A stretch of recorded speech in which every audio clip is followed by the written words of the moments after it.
share my desktop.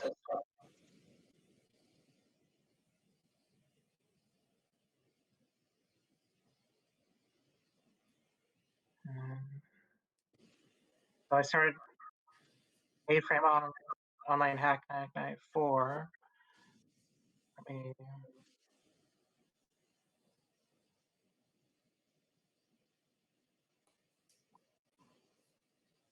Get a doc.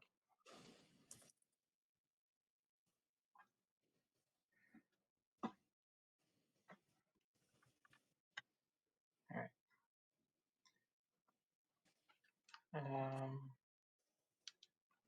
Actually, I lost sound temporarily. Hang on. I'm gonna reattach my sound.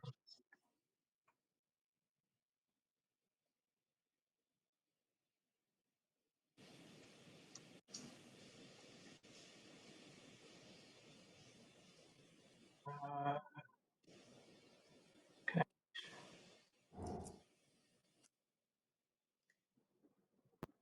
All right.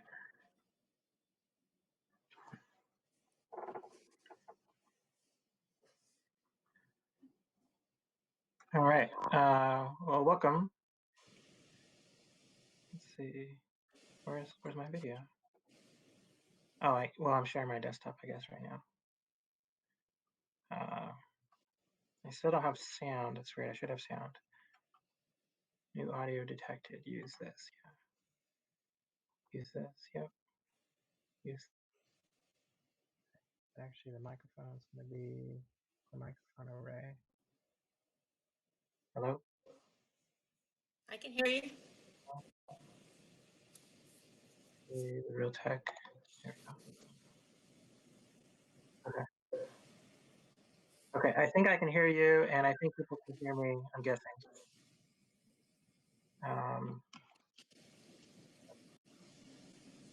Welcome. Welcome back to the Aframe WebXR Hacknight. Looks like there's a message in the chat already. Let me see what's going on there. Oh, gravity glow. So what I did is I took the code from last week's Hacknight and put it in GitHub, and then I just made some minor changes to it, and so I just found it easier to work from GitHub. So we could copy these back into Glitch, or I don't know what you want to do. Sure. Let me see if I can copy this code back into Glitch. All right. So inspect console source.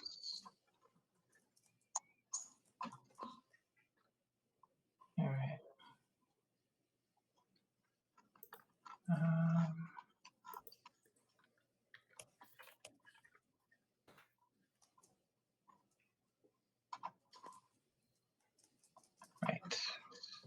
Right. What can you share the GitHub link? Yeah, I thought that was it, but apparently it isn't. So I don't. Trying to find it. That link is great for sharing the working code. Yeah, but I mean, somehow it's God. Okay. There's probably a way to reverse engineer that link. What does would it be github.com maybe? Let's see.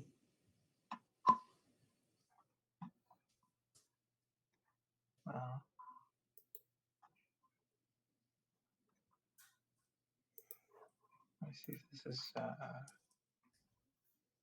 okay.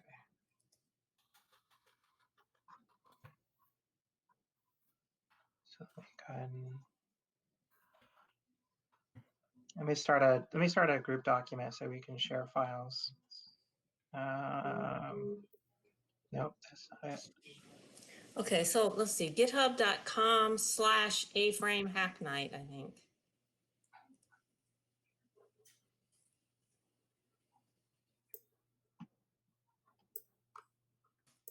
Okay, let me share this document. File share.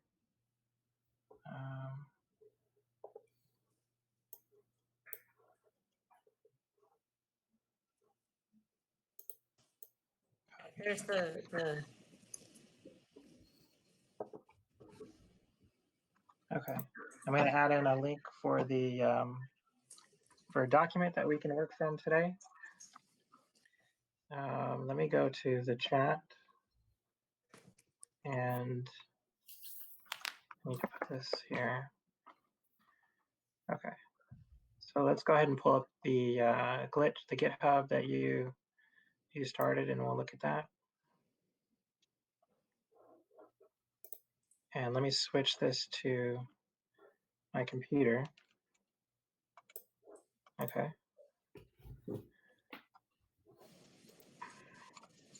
So that's the GitHub that you started. So if folks want to look at the chat, you can see here that we've got on the right side, on the left side of the, let's see, that's my desktop. This is the chat button. Oops, just put this one back up, sorry. Okay, my display's back up. Now this is the chat button. And then here in the chat, you can see that we have, this is the Gravity Glove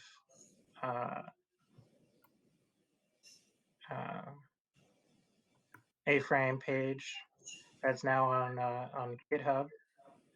And then we have the Gravity Glove Aframe Hacknight code. It's now on GitHub. And then we have a document that sort of releasing tonight. It's not complete. I still have to work on this. These are shared notes, but you can access these in the chat right there. So I am attempting to make a recording tonight. Hopefully it'll work.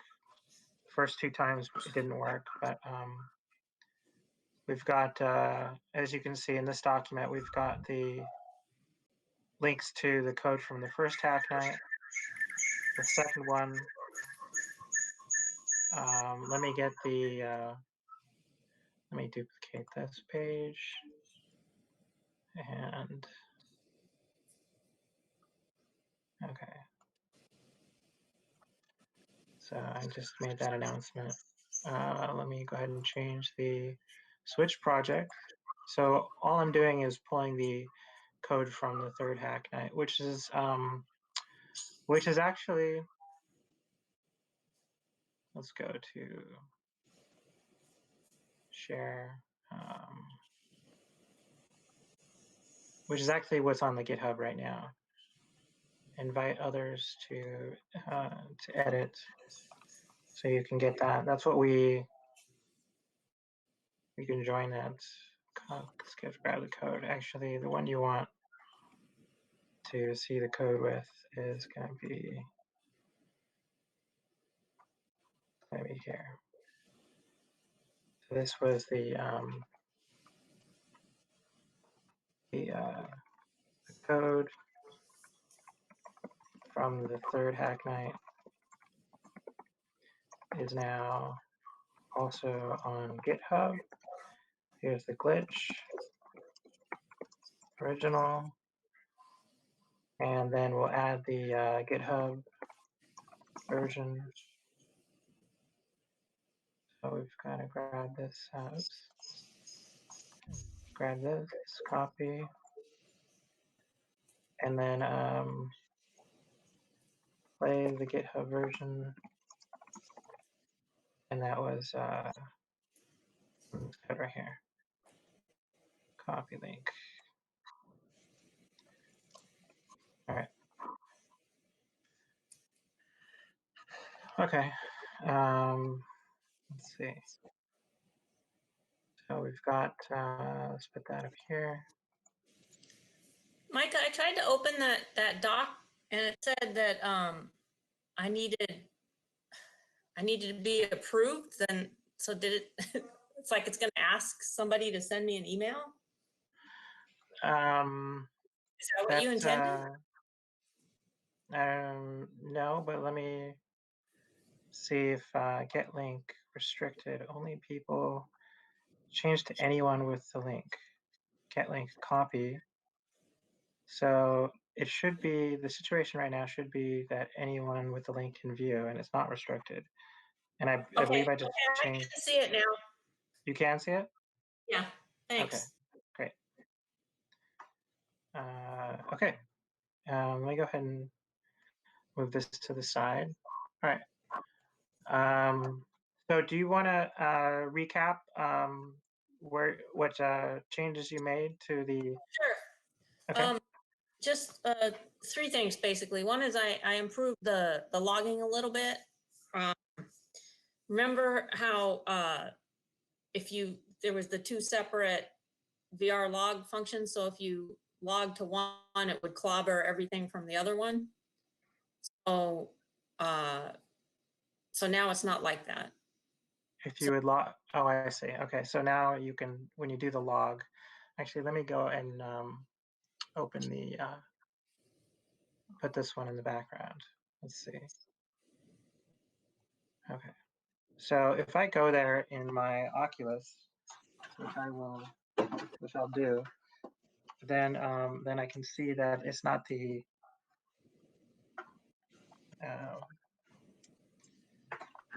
where's my controllers? Oh, there they are. Okay, so this one, well, anyway, I'll just take your word for it. And what are the other? Okay, then another thing is that I made it so that either hand can be the caller. So it's kind of a hacky solution, but for now, I mean, because eventually we'll want something more sophisticated, I think. But the way it works now is that so one of them just has the class caller, and then I added a component called primary caller. So the primary caller, if you put that on one of the controllers, then it will be the caller as long as it's actually connected. So as soon as it connects, it becomes the caller.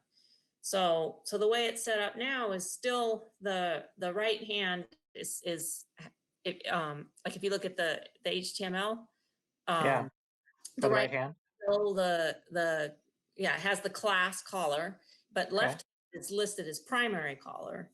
So that means is that if you only had the right hand connected, then the right hand will be the caller. And if you only had the left hand connected, it will be the caller. If you had both of them, then the left hand will be the caller. But this way you could do, If you have, so there's not, okay. So in your version, if you have both controllers connected, the left hand will be the caller. Right, the primary caller. So the primary caller is the caller unless it's not connected. Okay.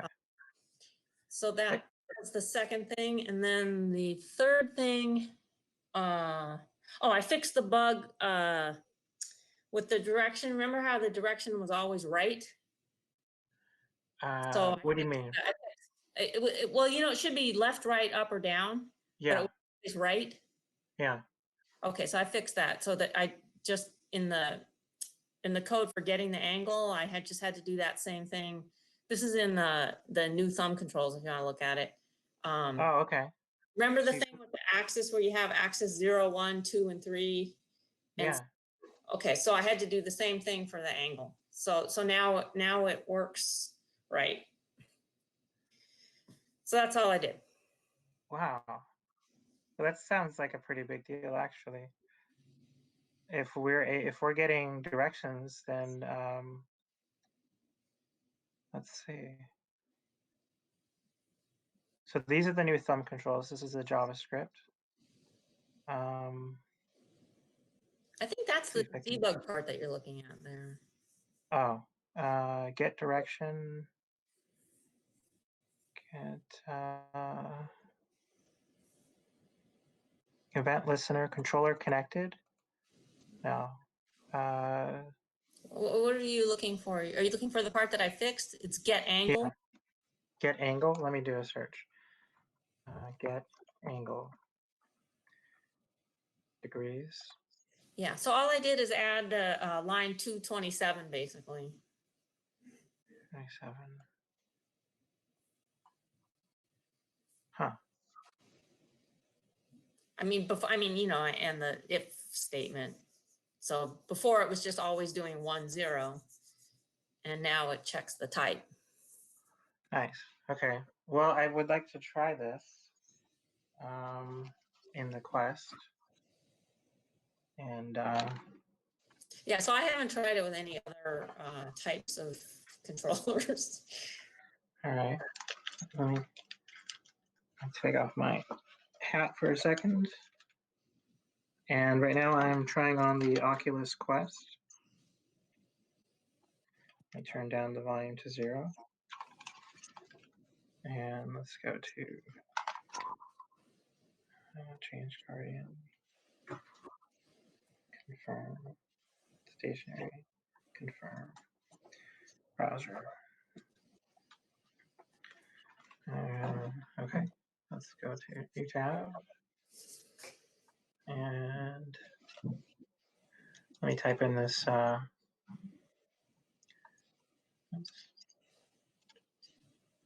web address, which is going to be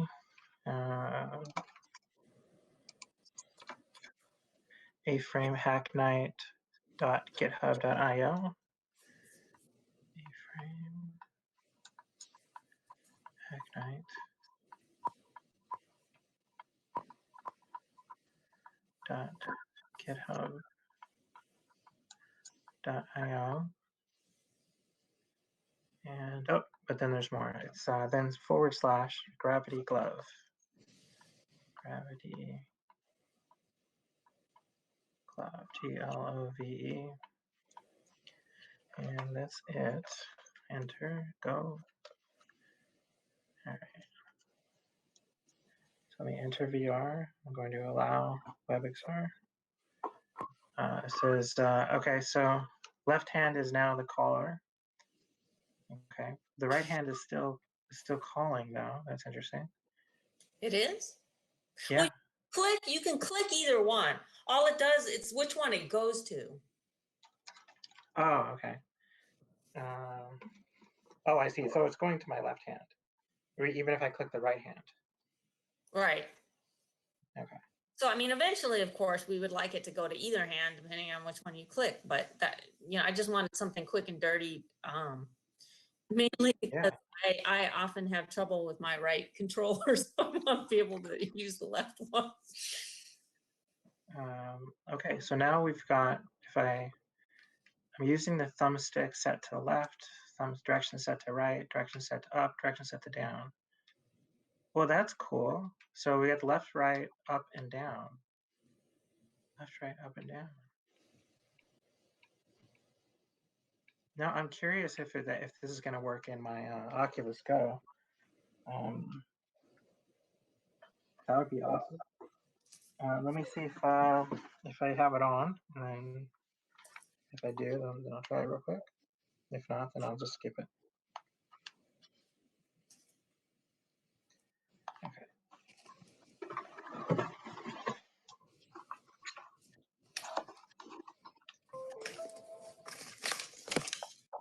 Oh, so that's kind of a big deal that you got this code working. Well, I mean, I think we had it pretty much. I mean, it was really just one last little change. We just ran out of time. Yeah. Well, we could let's see if let me copy this. Do you mind if, so what I like about Glitch is that you can make a change to code and then almost instantly, let's go, let me update the thumb controls with your new code. Almost instantly you can just hit show and it's active and it's playing. Yeah, well, you know, putting it back into Glitch is fine, and it's still just 2 files, so that's not too bad. Okay. But I like that there's a GitHub now. that I like. I think that moving to GitHub was definitely uh, important in the long run. Yeah, I mean, having a history is really nice. Yeah, having an edit history. Yeah. Let's see, want to do something. Okay, so that was the thumb controls, and then you've modified the main. Okay, so let me go ahead and copy your changes, and then we'll all start from this new one. So let's go back here to the index. All right. Wow, this is exciting. What we could do is we could assign some functions to those to those other controller directions to see if they're really working. So we've got the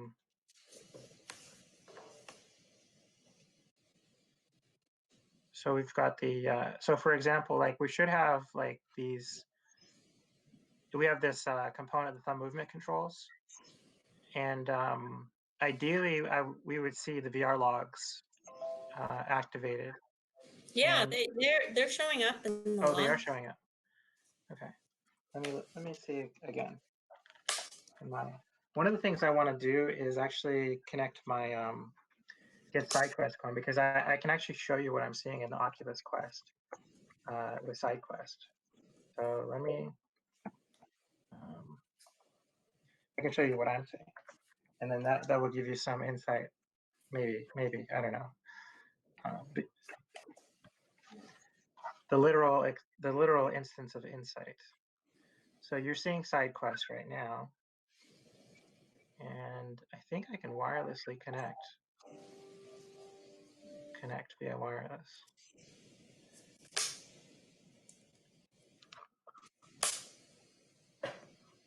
Okay, not detected. All right, well, let me plug in the wire then. Let's see.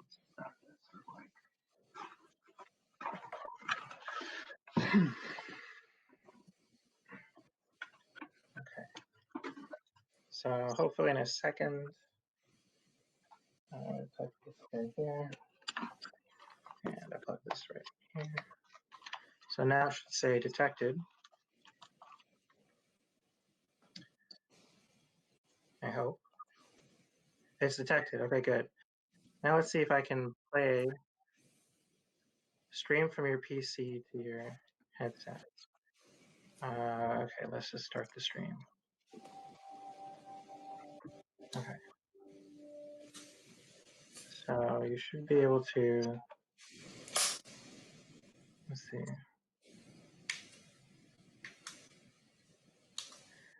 Let's try it again. Start the stream.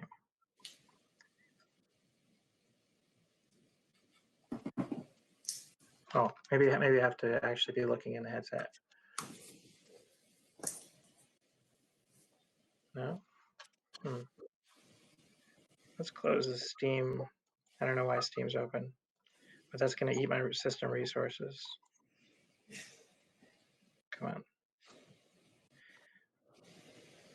Let's close window. Okay. So let's try one more time. Start the stream. Oh, here we go. So it's there's an error because maybe the error has to do with the fact that my screen's being used by this video chat. I don't know. Let's see. Command null. Yeah, I have to use it. Okay. So I guess the video. Yeah. Yeah, it looks like I might have to do that. All right. So I'll just try to set that up for next time then. Yeah, I am seeing the thumb up events. Well, that's great. Awesome. So that's huge. Okay, so that means that these are totally working. You have fixed the thumb movement controls. and we could demonstrate that by, well, unfortunately, we can't demonstrate that on video, but I could demonstrate that by adding some function here. Touchpad down.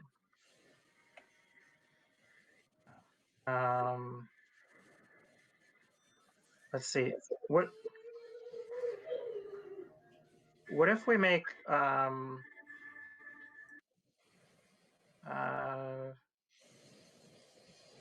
I wonder if we could send all of these objects back to their origin point. Actually, I wonder if it's possible to, is there a button, can we create a button to refresh the web page? I don't know if we want to do that, but like restart the web page. You mean from Right. VR? Yeah, from inside VR. Like we could restart, refresh the code from inside VR. I know that sounds silly, but no, because then you'd be kicked out of VR. So that would be man. So okay, obviously that doesn't I'm work. not sure what are you trying to do? What? So so I had two thoughts. One is let's see if we can add a quick function to demonstrate that our thumb up is working, but that's not going to be visible anyways right now because we don't have the side quest showing the Oculus right now, so we couldn't demonstrate that anyways. We can just I could try to get that set up for next time. Okay, so wow, this is amazing. So what should our focus be this time? In terms of like we've got the controllers working, we could try to set up the arc animation so that, and there's two things we could do.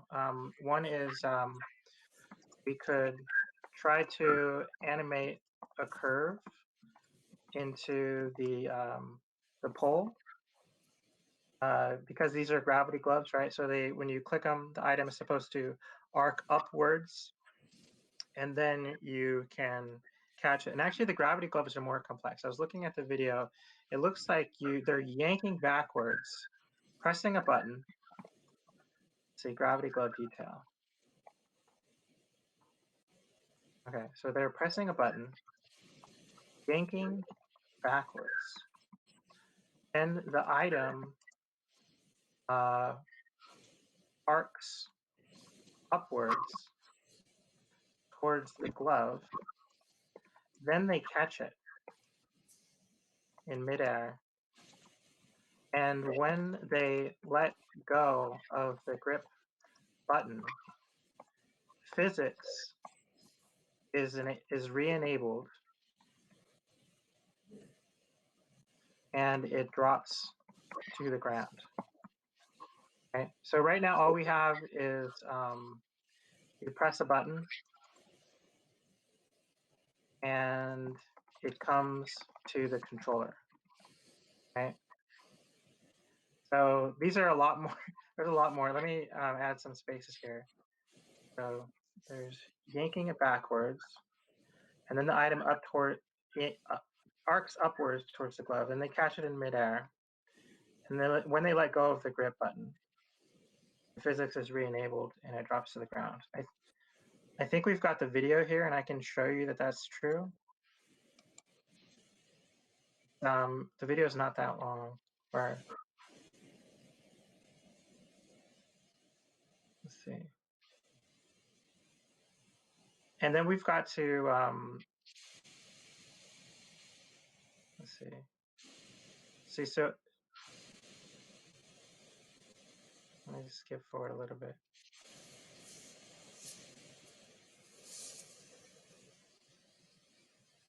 See, there's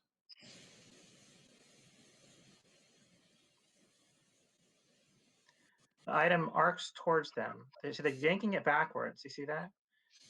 And then when they let go, it falls. It has the same arc every time. I've watched this video.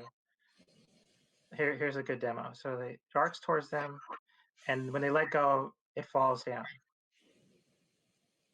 You see, No, we could. I'm not seeing what you're seeing. You're not seeing the video? Well, I'm seeing snapshots of it. Oh, it's moving really slow. Okay. Yeah. Well, what might be better? I see. Yeah, it's moving really slow on my second computer too. What might be better is if you look at the document that we're using today. These are our Hacknight 4 notes. Uh-huh. Um, and so click on this YouTube link, and it's um it's a 3-minute long link, but I mean just watch about 20 seconds of the middle of it, and you'll see just repeated examples. Basically, the entire video is 90% examples of the gravity clubs working, and so you'll be able to see in that video if you click on the link. I realize the video is not working over the streaming, so let me just close it. But yeah, follow that link in the document, which you can find. Um, and so that's what we can still do that. And let me go ahead and look for the A-frame curve. Maybe we could animate. Maybe we could try to add the curve component. A-frame. How to draw a curve along path component. Let's see if this is it.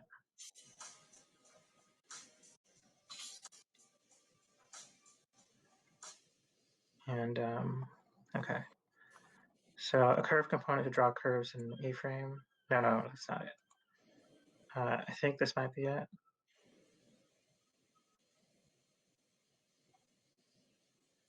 And then maybe type in curve animation, because we don't want it to come straight to us. But another thought. So I like that we as a group sort of dive deep into how the controls work, and I think that could that deep dive could benefit the project in another respect, and that is that right now we're pressing the we're pressing the button, and let me go ahead and find it here. So we have this follower component, or the primary caller component, which is controller connected caller. So it is somewhat similar. If this data Yes. hand, Yeah. So all it's doing is that, like, if it's connected and it's the right hand, then it just removes the class from everything and then adds it to this one. It's very nice. Okay, so is this is still And I caller pull? put pull in there, even though I don't know what pull is for, just because you had it in the class. So I just considered it a unit, collar and pull. Yeah, I don't think that this is. I don't know why this is there. I don't know why I had this there last time. I don't think it refers to anything. It doesn't currently, but I thought you might have had some plan for it, so I put it together. Oh. Well, maybe, yeah. So maybe I was thinking in the context of like we're actually people are yanking the controller backwards, as you can see in that video for the. Yeah. So maybe I was thinking about something like that, but I think at that point my thoughts were just abstract, and I was just sort of typing from my unconscious mind. I would say let's we could see we've got our animation property. And this, I believe, is what we would edit to create an animation curve. And so let me add this to the document. So if we have a curve, the item arcs upwards towards the glove. That's probably going to be this long path component. And then we are going to need to, because we're using an animation, we're going to need to enable and then disable physics. So each item would have physics, but maybe when you mouse over that, that component is like rendered false. And then when you're not focused on that component, the physics is re-enabled as true. But the other thing is that we can do is I want it to be that it comes to your glove when you're holding down the trigger. So that way when you let go, it falls to the ground. And right now it's just sort of floating in front of you. And so because we worked on see, that would be like see, what is it? So we're using like a click, right? So that's like click start and click end. But do we have that in A-frame? Does anybody know? A-frame. Well, I mean, it's working. What do you mean, do we have it in A-frame? Well, what I mean is that can we distinguish between click start and a click end? Because that's sort of. Well, I think we need something more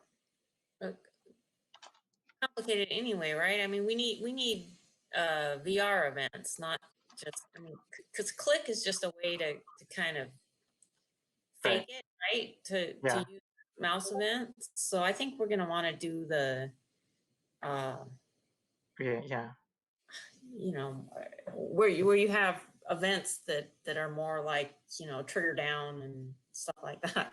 Yeah, let's use a trigger down and then trigger down start, trigger down in. Here we go. Let's see, A-frame.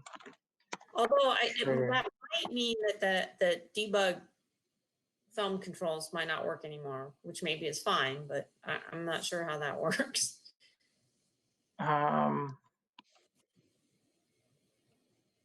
Well, these thumb controls were just designed to make use of the trackpad to turn the trackpad into 4 different buttons. So and what we're proposing right now is to just change how what happens when you fire the trigger. Right. No, well, I was talking about, so in new thumb controls, remember the last debug? It's a thumb controls debug where you can emulate it by clicking. Yeah. Okay, so I'm wondering if that might stop working. The debug thing? If we weren't using that. It didn't seem to be working. I don't know. It didn't seem to be working last time I tried it last week. Anyway, okay. I don't know if the debug thumb controls actually matter. Yeah, I mean, I'm not using them, but you are using them? I'm not. Oh, you're not using them, yeah. But let's see if we can change what happens when people. Well, okay, so there is one thing that I'm doing. So on the Mirage Solo, so what I have is in these thumb controls, I have one of them set to be like the clicker.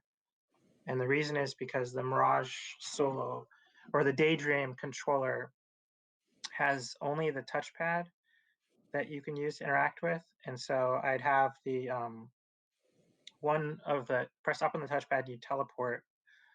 And let's see if we can get the teleport working. That would definitely illustrate that. Let's see. Oh, Mike, I wanted to ask you something. So one thing I saw in the code that I didn't know what it was for is pylaser.js. Is that being used? It is. What is it? So that is actually relevant to what I was saying. So if let me go ahead and open that up. Where is it? PyLaser. I believe it's one of the first components here. Let me just go here. And let me actually, well, I don't know if this is still going to be visible for you guys.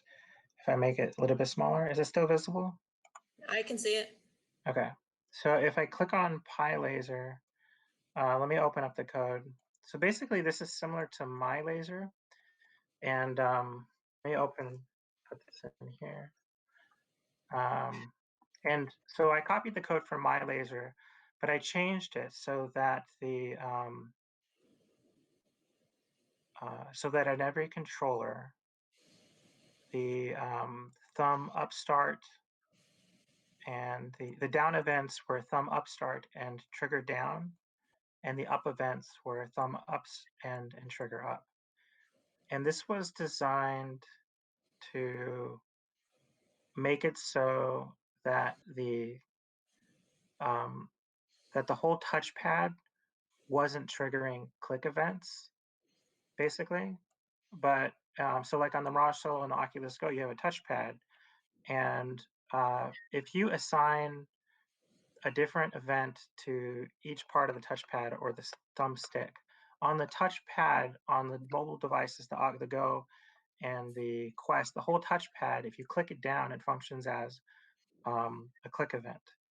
But if you wanted the way I have it configured in my magazine is I have it configured so that if you press the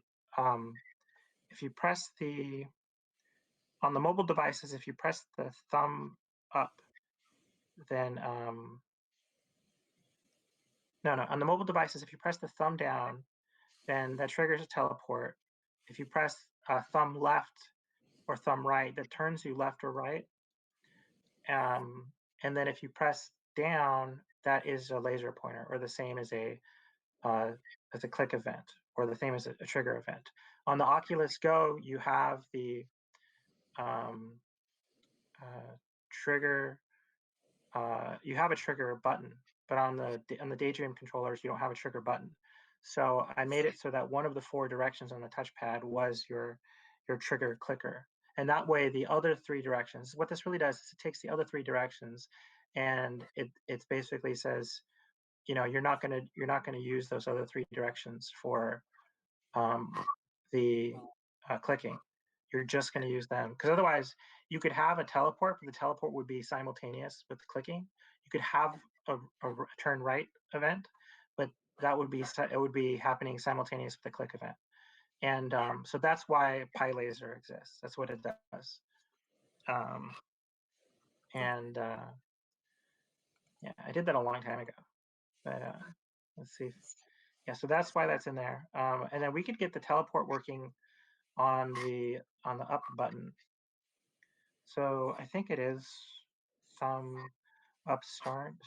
Let me see if I can.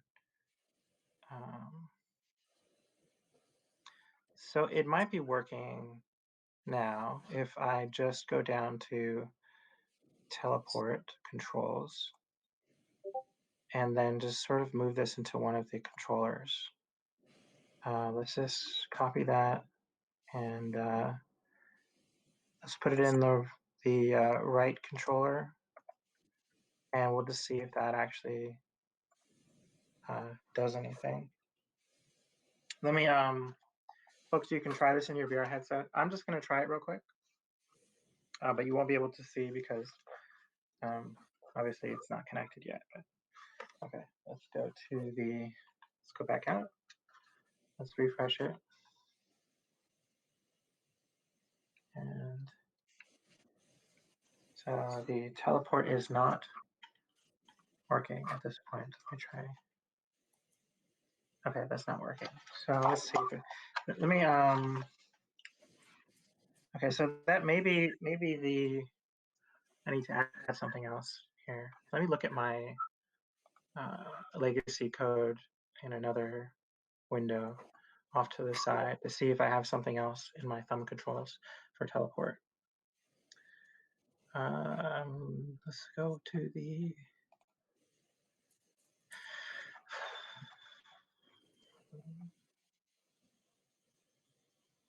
let's see.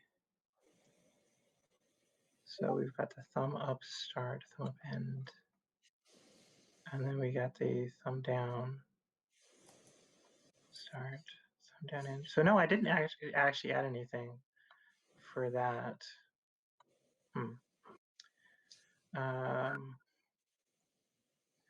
So okay, teleport controls.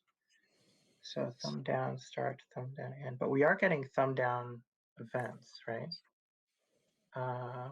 Unless, oh, it could be, So we're getting thumb.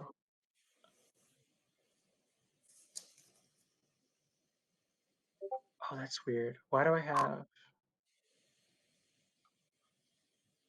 thumb up start? Okay. So these events do exist. I do have, going back to, we can verify that we are seeing a thumb down start and a thumb down end event. Let me go ahead and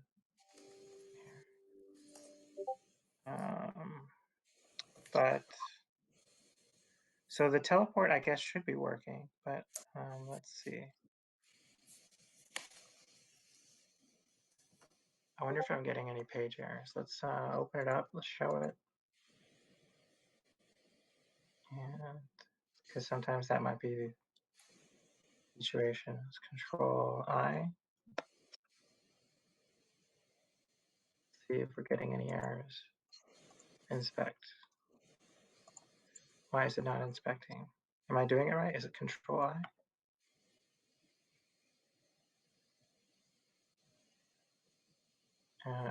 Maybe Control Shift I. Well, a simple right click, Control Shift I, yeah. I'm not getting anything. So maybe my browser is glitching right now. Let's close that. Let's do Control Shift I. Yeah, that's working. So Control Shift I is working here. Let's close this. So let's open up a new one. And we'll try it again. See if we're getting some errors.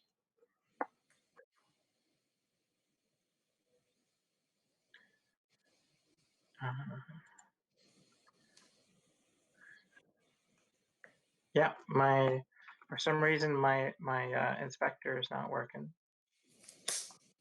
Nothing is happening. You can see that I'm clicking on the inspector. So that's weird. And then the teleport controls are currently not working. Maybe sometimes these are really funny. You have to you might have to do something like position the code. Even though it doesn't make sense, you have to position the code differently. But let's try.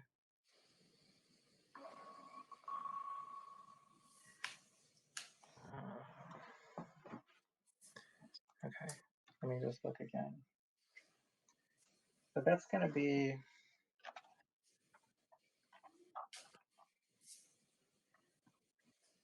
I can go there.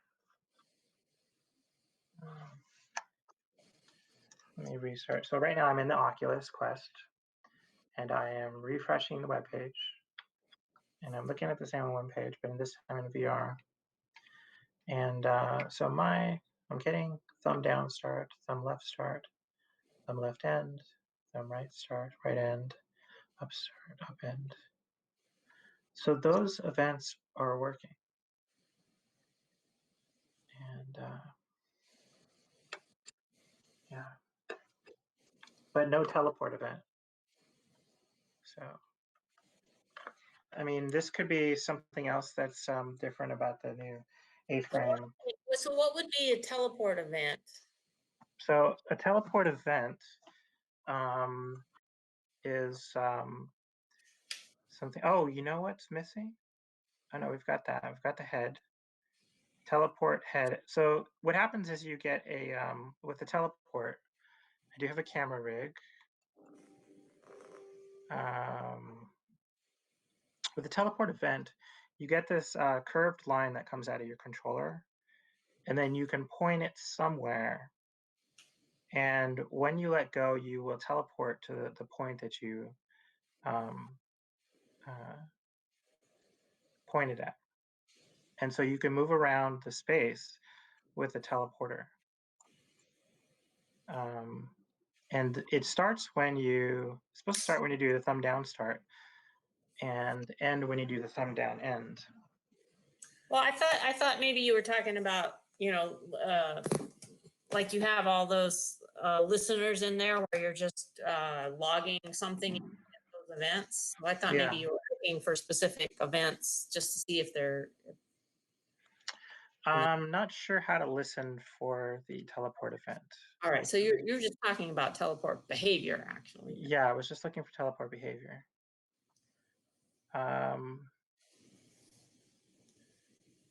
So yeah, when the thumb down start happens, and that is happening, then the teleport event is supposed to happen. And we can look at the teleport code if you'd like. This is it. Let's go here. Oh, let's get rid of the min.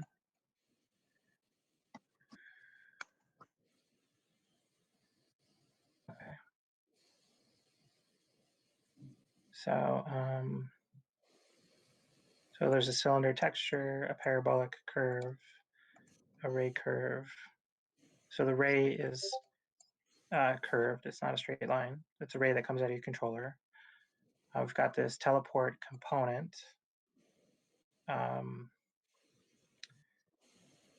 One of these buttons is supposed to trigger this the start entities, start events. You can define what the start events are, which is what I have in the code and that we were looking at just now. And then you select what is the thing that is going to be connected, and so that's why there's. Are you sure about the syntax? Since it's an array, maybe it needs to be in brackets? Because I noticed collision entities is in brackets. Oh, let's see.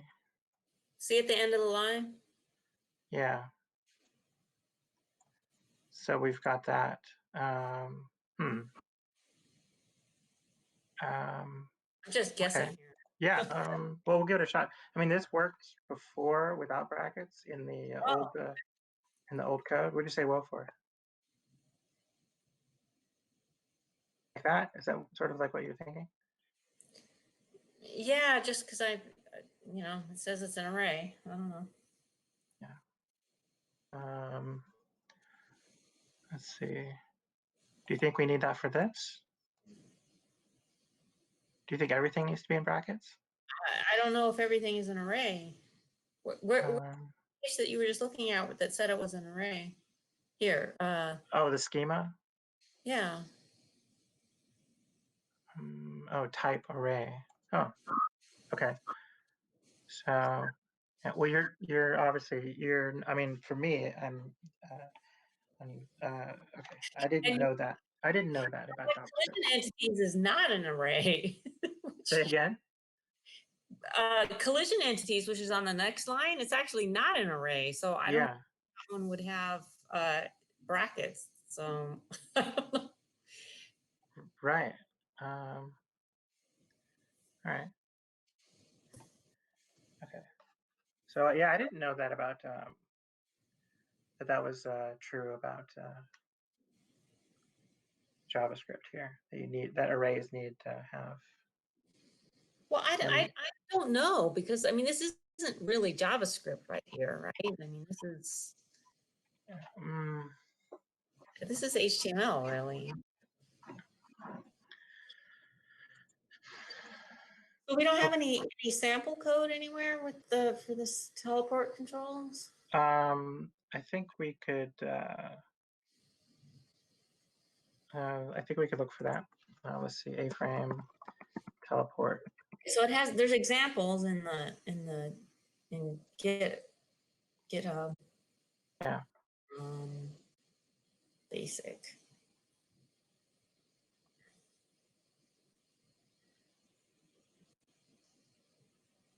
Okay, they're using square brackets. They're using square brackets? They are not. They're not. Sample code, yes. Okay. Teleport controls. Oh, I see. They've changed it though. Teleport controls. So I need it for left hand and right hand. So both controllers need to have it. Well, I mean, it should obviously work with one controller. Well, let me just see if the problem is my code.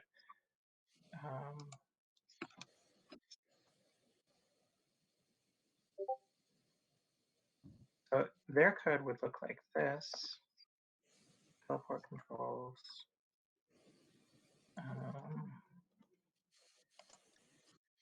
And actually, let me go ahead and just, what I want to do is just see if this works on the left hand instead of removing my code right away. Let's just try it here on the left hand. And the only thing I did was I changed the start events, I think, because basically I've got the camera rig, and I've got the teleport the head, and then, oh, I changed the curve speed and the collision entities. That was something I added. Okay, so let me look in my Oculus and see if working on my left controller. And then where's the other controller? Okay, here we go. Okay, let's go back. Let's refresh. To VR. So there's absolutely no teleport event at all. So, and I'm not exactly sure how it would start anyways, because it's not obvious. What is the default for what starts the event? You can use the trigger button instead of the trackpad. So button trigger, okay, let me try that.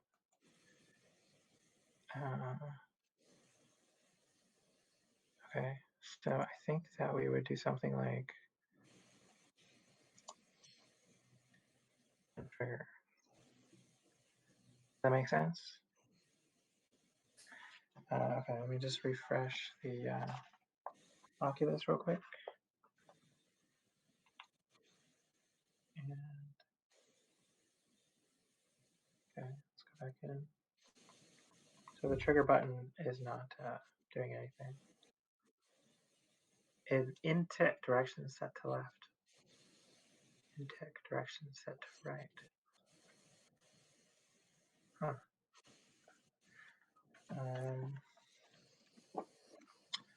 So yeah, so teleport is currently not working, not even with the button of trigger.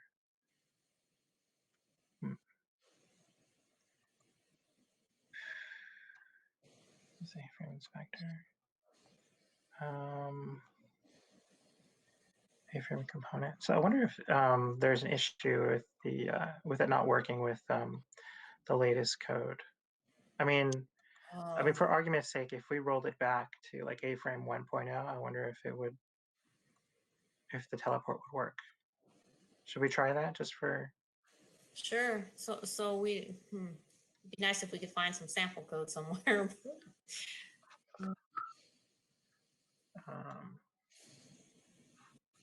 Okay, let's see if it works with the 1.0 code. So on my left controller, nothing. Okay, let me check the right controller. Nothing. Okay. So it's just not working as configured in any version of A-frame. And so I'm not sure if that's my fault. It's probably my fault, but.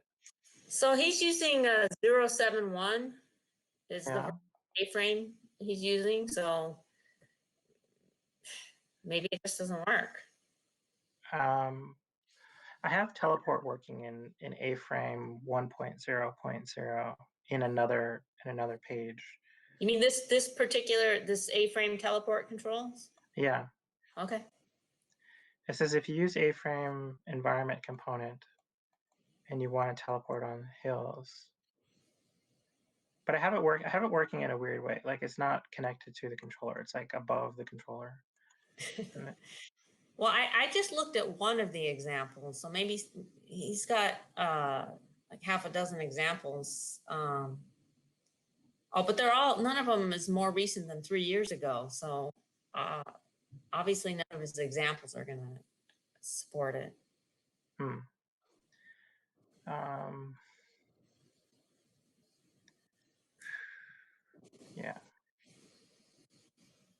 Let me see if I can do a quick search on the interwebs for teleport, because I've seen some recent chatter about teleport. Maybe there's an update that I don't know about. Hey, is a teleport component working for Quest? Here's an example. Oh, I think there is an example. I know that I can.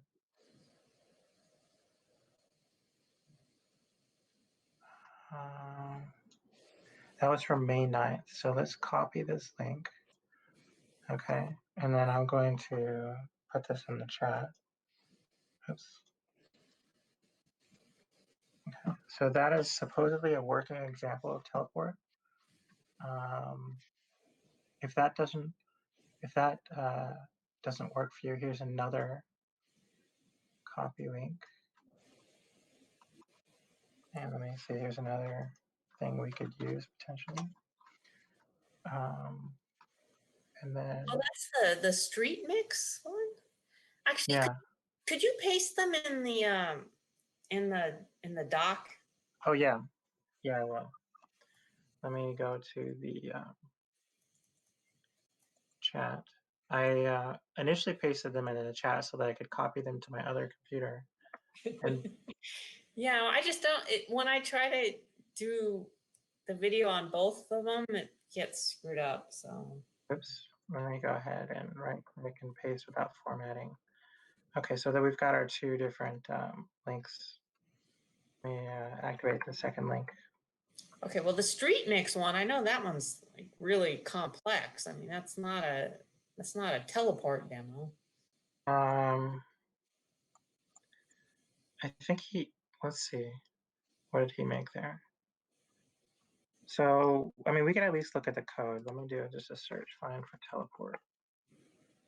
Teleport controls. Looks like he's using the same teleport that we're using. And he's got it set up for the button for the trigger. Let me see if that matches how I wrote the code. Copy. Let me go over here, and let's see if his code's different. Camera rig. Okay, so he took out the teleport origin, and he doesn't put one of these at the end of the button. So let me just comment this out. Oops, made it bold. Where's my comment out button? There it goes. Oh, no, that's messy. Okay. Okay, let's just try commenting that again. Why is it doing that? I don't know. Okay, let's just delete it. That's easier. That's glitch for you. All right. So we've got that. What's this? Is there something on my screen? No. Okay. Okay. Let me look in VR and see if that actually fixed it. But can you tell what version of Aframe he's using? Because oh yeah, let me go back and see what version. Because he's got the 104 commented out, and it's. Let's go back. He's using the latest version. Yeah, no, that's commented out. Oh, it is commented. Oh, he's using the master. Right, but we don't know. I mean, that's a specific. Well, the master is a non-specific version. This is like no, but he's got the. I mean that long string of digits, isn't that specifying some particular? Yeah, some version. I mean, it could be old. We don't know what it is. Right? Oh yeah, huh? Well, I mean, he's got this up there. Yeah, this could be old. Yeah, you're right. Yeah, that's a good point. Probably. Well, I don't know. Do you think we should copy the version? See if that makes it work. Let me check my Quest real quick and just see if this is working. And you know what? I wonder if maybe I invalidated the code when I'm having two teleports in here. Like maybe this is changing teleport because it's coming after. So Maybe I should take that out. Let me just make sure I've got a copy of that handy in case I want to use it again. Let's see.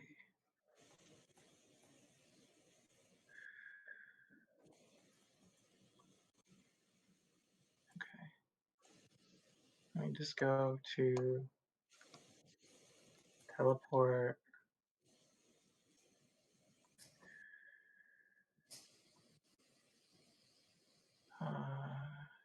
Start events. Yeah, I've definitely got a copy of that handy. But yeah, okay, so let's go ahead and delete that.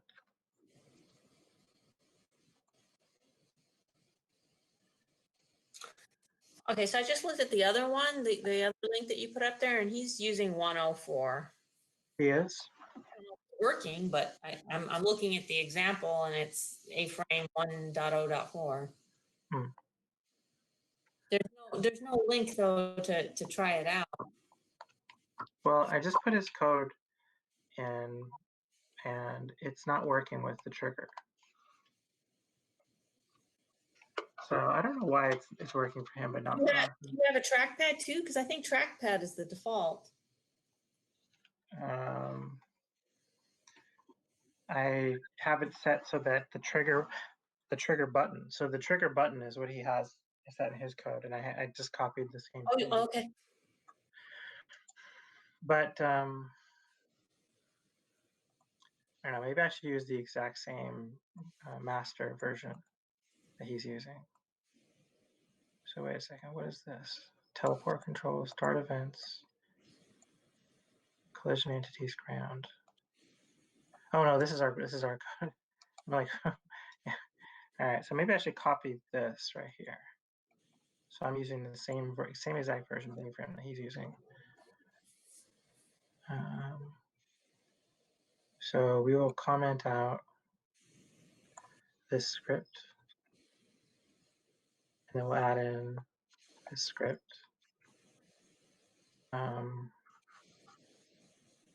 And I need a closing tag. There we go. Okay, so I'm using the same version of Aframe that he's using.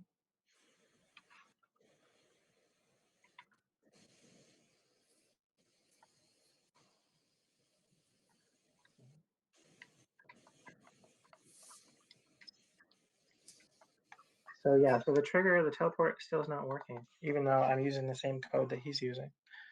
Well, that doesn't make sense. But didn't you have, let's see.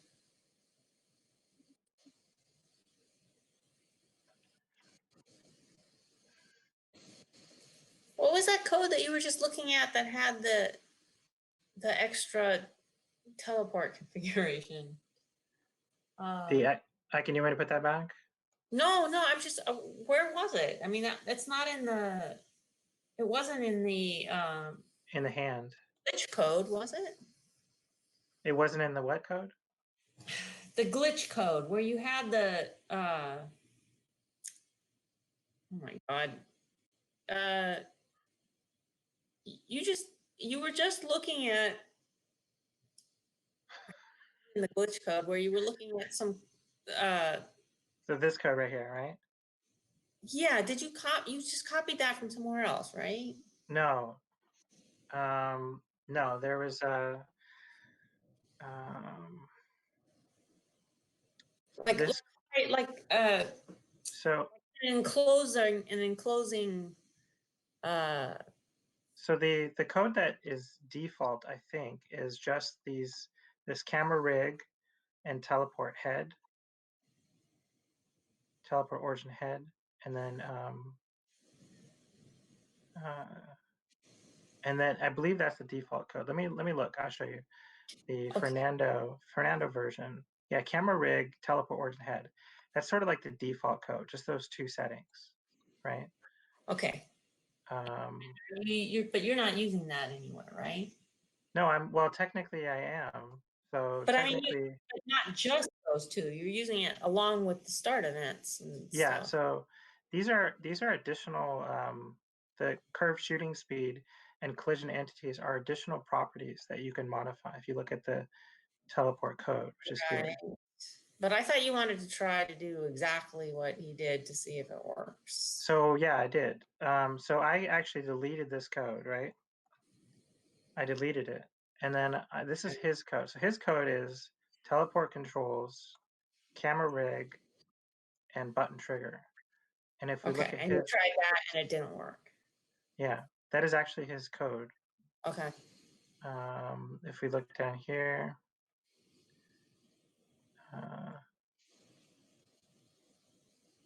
yeah, right there.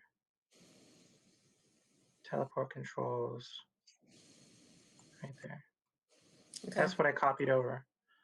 So using his code, the teleport should work, but it does not.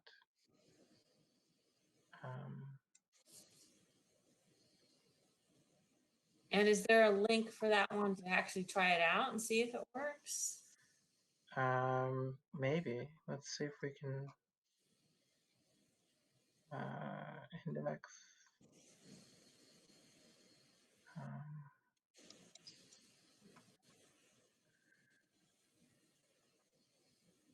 So this is try it in your browser now. So this is his code right there. So I'm going to try that link in my browser, and you can try it in yours if you want to. I'm going to that link right now.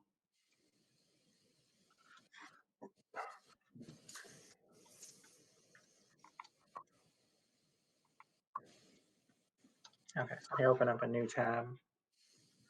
Actually, I'll go over here to Sketchfab, and then let's go to let's see, kfar, kfarr .github .io /streetmix mix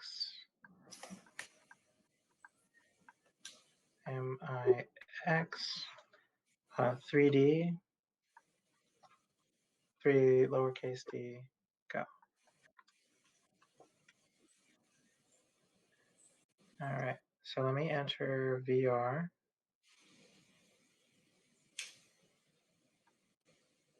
Allow.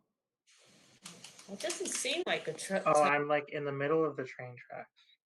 Oh, the teleport's working. Underneath the train tracks. Yeah, I was underneath the train tracks. The teleport is actually working. What'd you say? The teleport's working in his demo. It is? It's not for me. What are you using, the thumbstick? No, not the thumbstick. I'm using the trigger. It's set to the trigger. The trigger. Yeah. Oh, yeah, it's doing something. Do you see the arc of light? Yeah.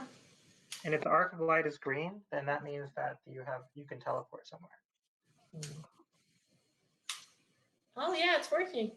Okay. So now I wonder why it's not working. So maybe I just need to take another look at this. Let me look at his code more closely, and let's see if he made if there's actually any changes between. Let's open it up here, paste, and then we're going to inspect, see if there's actually any changes that he's not reporting in his official GitHub. Let's try to Control-Shift-I.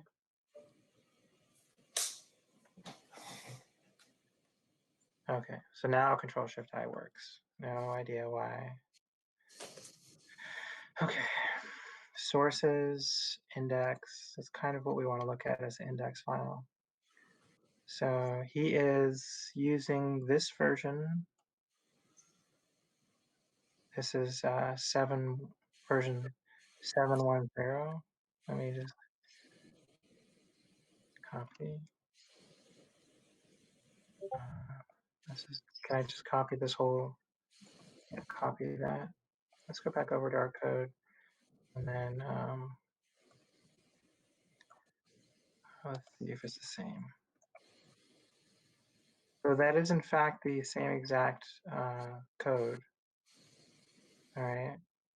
So Control Z. Okay, let's go over here and let's see if the way he wrote the script was different. Okay, no, that's that. Let's also look at this too. Let's see if this is the same. This is the script code. Okay, copy. Let's go back over to index. Let's see, let's right click. So I need to move this over. Let me just get rid of this right here. Okay. Okay, so for some reason I'm using a different version. Could that be the problem? But let's just go ahead and delete. That could be the problem. So we've taken out the other version, and let's try this out. Let me go back to the.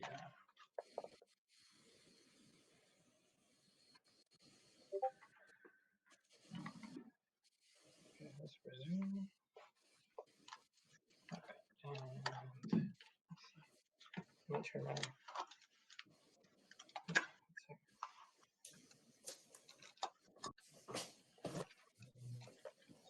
Okay.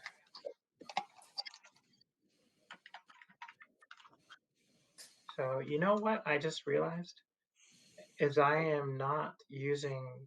Oh my gosh, I'm not even looking at the right code. I'm just refreshing the code from the GitHub. I'm not refreshing the glitch. So maybe my code's been working this whole time.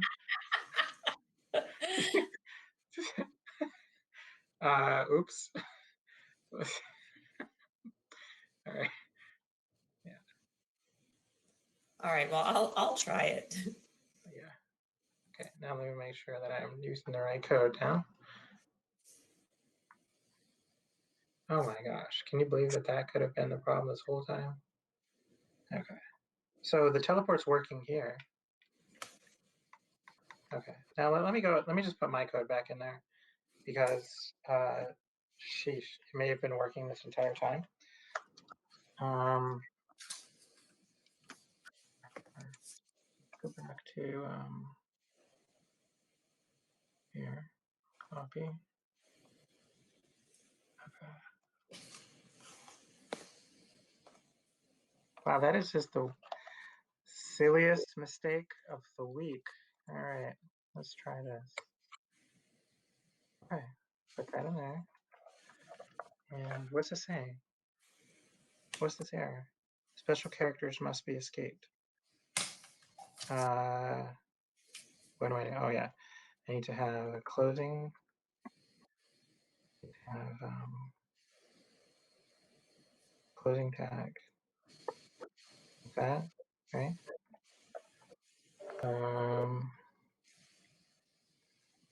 And then this needs to be, yeah, that looks right. So just a closing quotation. Okay, let's see if that works. Okay. Let's go back.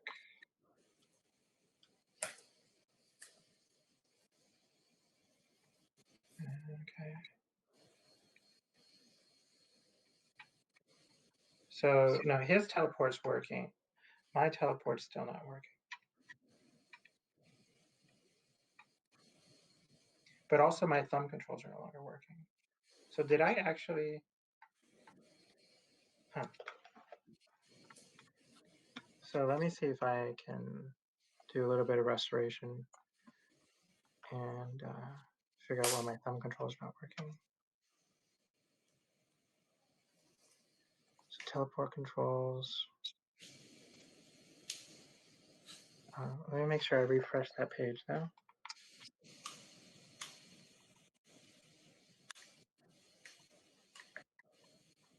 Okay, so I'm seeing it with the left hand and not with the right hand. So that's good. I mean, it's good that I'm seeing something. You're seeing it? Okay. Let me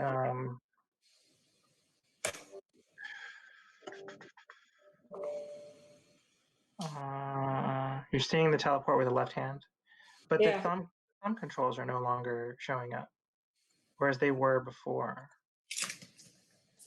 right? What do you mean they're not showing up? You mean Well, they are being generated? Yeah, well, I'm not seeing them on the thing like I was before. So if I go back to the exact code that you had from let's go back a step. Let me copy the exact code. This is from the Gravity Glove Hacknight. I don't think I can edit this for project. So yeah, I have to fork it to edit it, but oh, well, can I give you permission? Do you know how to do? sure. I mean, let's see. Settings.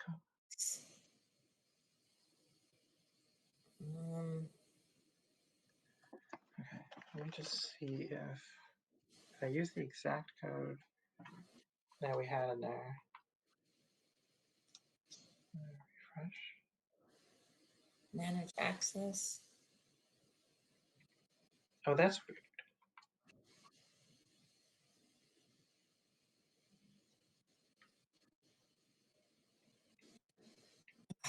Yeah, I can't do it right now.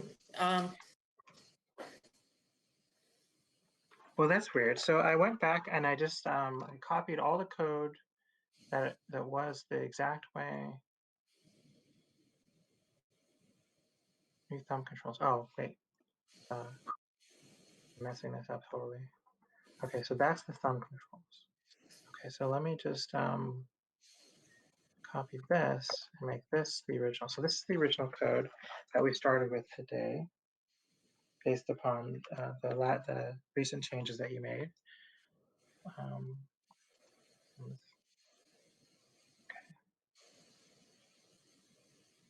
Okay. So the thumb, that's weird.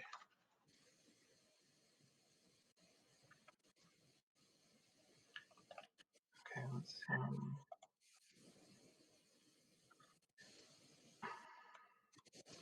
let's just try, because this was working on, it's working on GitHub, but it's not working on Glitch.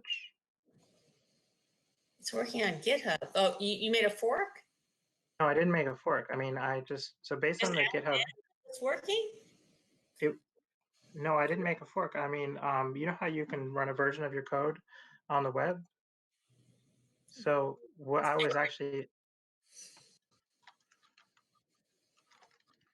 Wait, did you say that the version that I put in GitHub, the teleporting is working? No, no. I was just saying that you had the thumb events working. Oh, yeah. But for me, when I'm copying the code to GitHub, the thumb events do not seem to be working. What do you mean copying to GitHub? It was already in GitHub. You mean to Glitch? So when I copied to Glitch. So if I go ahead and copy like all this code from Glitch and put it back in, okay, let me just rephrase that. When I copy the code that you added to GitHub back into Glitch. Change the path of the, I think I had to change the path for the new thumb controls. Because in Glitch, it's just, I wish I could see it. I think in Glitch, it's just source equals / new thumb controls.js. But to work in GitHub, it has to be / gravity glove / new thumb controls, because it needs to have the path of the project. Oh. So if you just remove gravity glove, maybe that will work. Okay. Yeah, I see what you mean. Okay. Yeah, so you can, if you look at my history, you'll even see there's a commit where I just did that. Okay.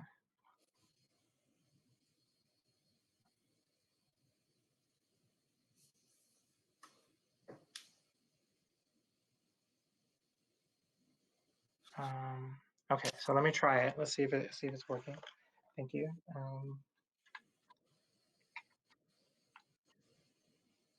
Okay.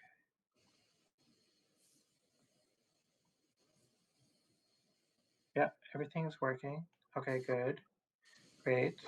Okay, so now we can try. Now everything's working, and everything's coming to the left controller. Yeah. Great. Okay, thumb up, thumb down. Okay, so now let's try let me try putting in the teleport code again, and maybe it'll work this time. So copy. So, I'm so optimistic. So we had there's a million reasons why it wasn't going to work. And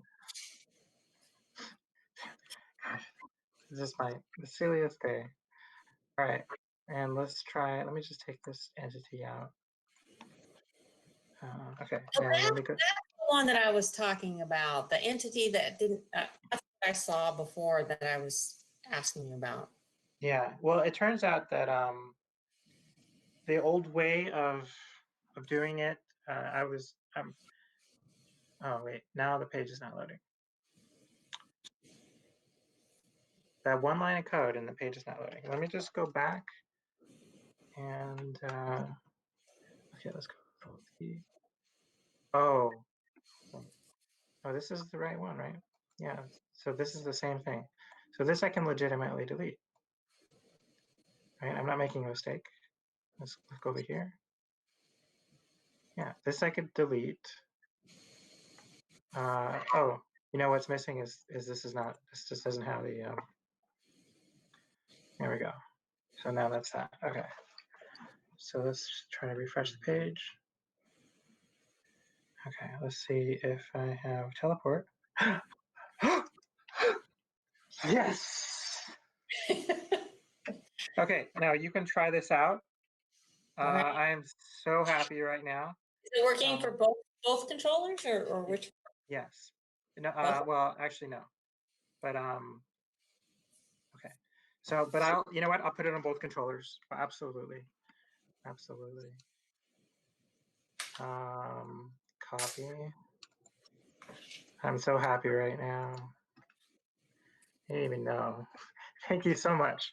What you did, and I what you did is beyond my coding knowledge. Like the change that you made, I wouldn't have thought of it because I don't have the same knowledge that you have. So Which thank you very much. are you talking about? So what I'm talking about specifically, if you go back into that line, let's go back into actually gravity glove and new thumb controls. Okay. And then you said line 271, 273, right? Was that it? 270 something? With the angle? Yeah, with the angle. So Right. Well, I mean, right you know, here. that's because no. Add event listener. Is that it? No. No, you're talking about the thing that fixed the angle? Yeah, the angle fix. Look for get angle. Get angle? Yeah. Oh, you mean just find? Yeah. No, search for get angle. Oh, get angle. No, in the code. Oh, okay. That's what I thought I was doing. I thought you meant like in general, like get angle. Okay. So where's the find? Okay, so page down. Yeah. Okay, so it was line 227. 227. So this right here. If Yeah. this type pad, Right, but that's the same change that I made. So last week we talked about doing that in get distance, right? So yeah. So it's just the same thing where the axis they use because you need to be able to support trackpads and thumbsticks at the same time. They had to have 4 values instead of just 2. So they just called them 0, 1, 2, and 3. Oh. I just looked it up, but yeah. So that code right there, that's what we talked about last week. I see. So you just inferred that because we had, let's see, get direction. So maybe, so this was the get distance. So you're like, we've got one. So 0, 1 are the values that they use for touchpads, and then 2 and 3 are what they use for thumbsticks. I don't know where the documentation is right now, but we were looking at it last week. Yeah.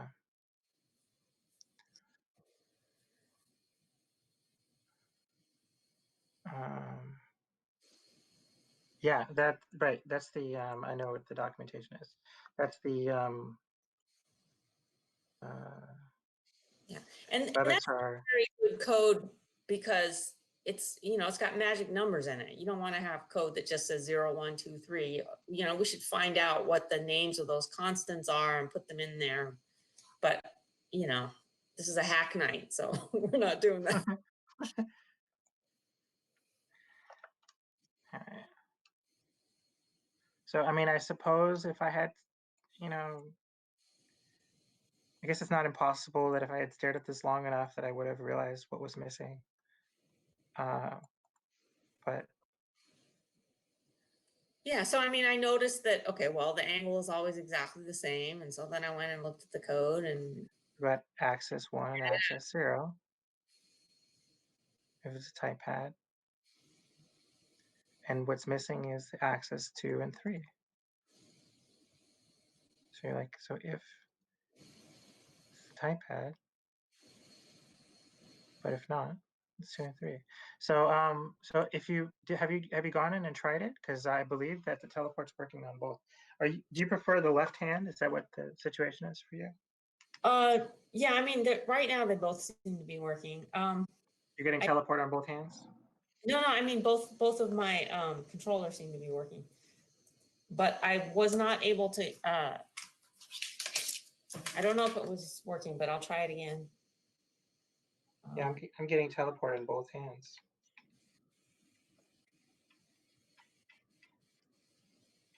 All right. Okay, I'm going in now.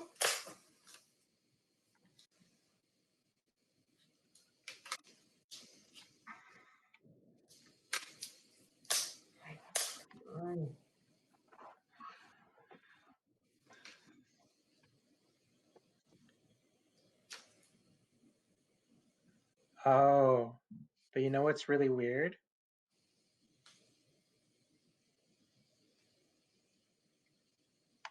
Now my hands are about 30 feet to the left of me.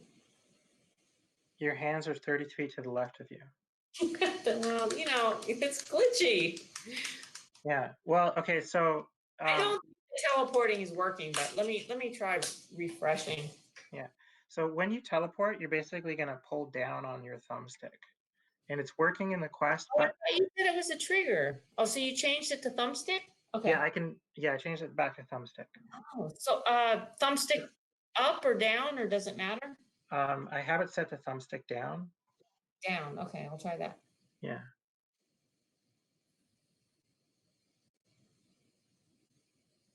But I can also add it to the trigger if you want. No, it's just that's what it was when we were doing it a little while ago. So here's the interesting an interesting result from this is that they're not coming to the controller anymore if I teleport away from my origin point. They're going back to where my origin point was. It's as if it thinks my hands are still at the origin point. It's as if I left my hands behind. So okay. Left hand is working, and right hand is working. I don't know if I'm actually teleporting correctly, but something happened. Let's see. So are you changing your position relative to what you see initially? I am moving, but it's right now it's very my hands are up in the air. This is I think this is unrelated glitchiness. They're bouncing back and forth between being where they're supposed to be and being. Do you have a way of showing what you're seeing? No. No, you don't?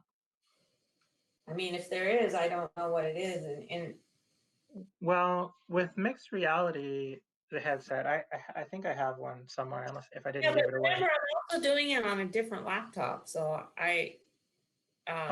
Okay. So you're using two different computers. Yeah, because it's bad enough without extra stuff going on. Right. I think maybe I need to restart. Let me try restarting the mixed reality thing. Sure. Yeah. So for me, there's an additional mystery here. So the teleport, I'm showing the teleport's working in the Quest, but I'm glad you're testing it and it's not working correctly. Did you also reloaded the web page? Yes. Okay, and you're using the glitched version of it right now as well? Yep. Okay. I mean, it seemed like it was kind of working, and there was just this other issue that was going on. Let me just do a semicolon button. See, what was the code that he used? Button.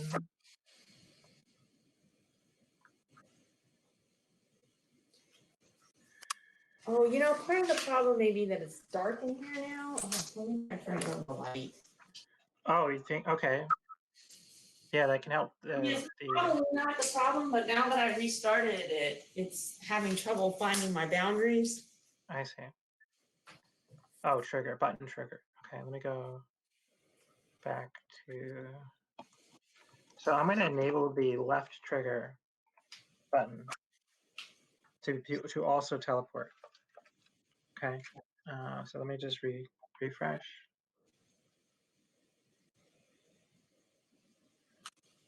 Let's see. Oh, well, that's not working. All right. So.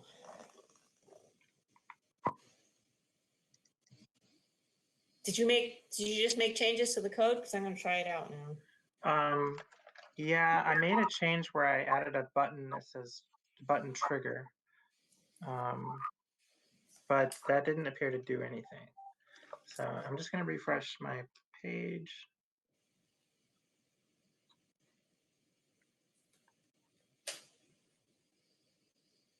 Okay. So the trigger button is not doing anything, even though I tried to put the teleport on the trigger just now. Okay, it seems to be working now. Teleporting seems to be working. With the trigger?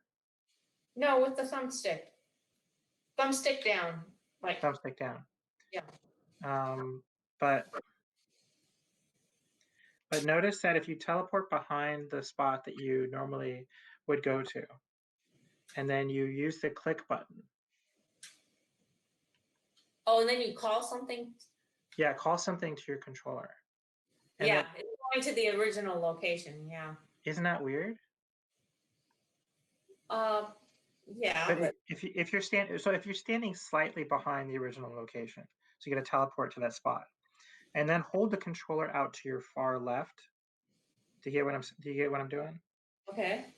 And then hold it above your head and click the follow start, and to the right. Do you see? It is as if it's still moving towards your hand, but it's as if you never teleported anywhere. Yeah. You get that? Yeah. So it's a bit of a mystery at this point, because I'm not sure why it's not recognizing my new position after I did a teleport. It still thinks I'm in the same place. And not only that, but my position for how where the controller's position relative to myself is informing.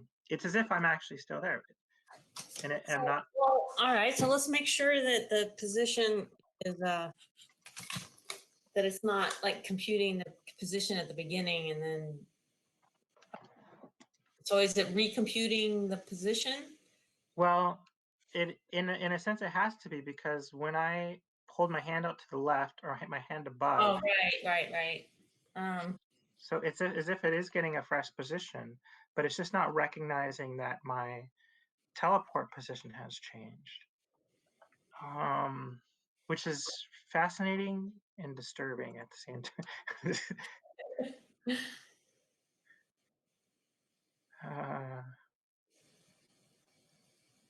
Hmm.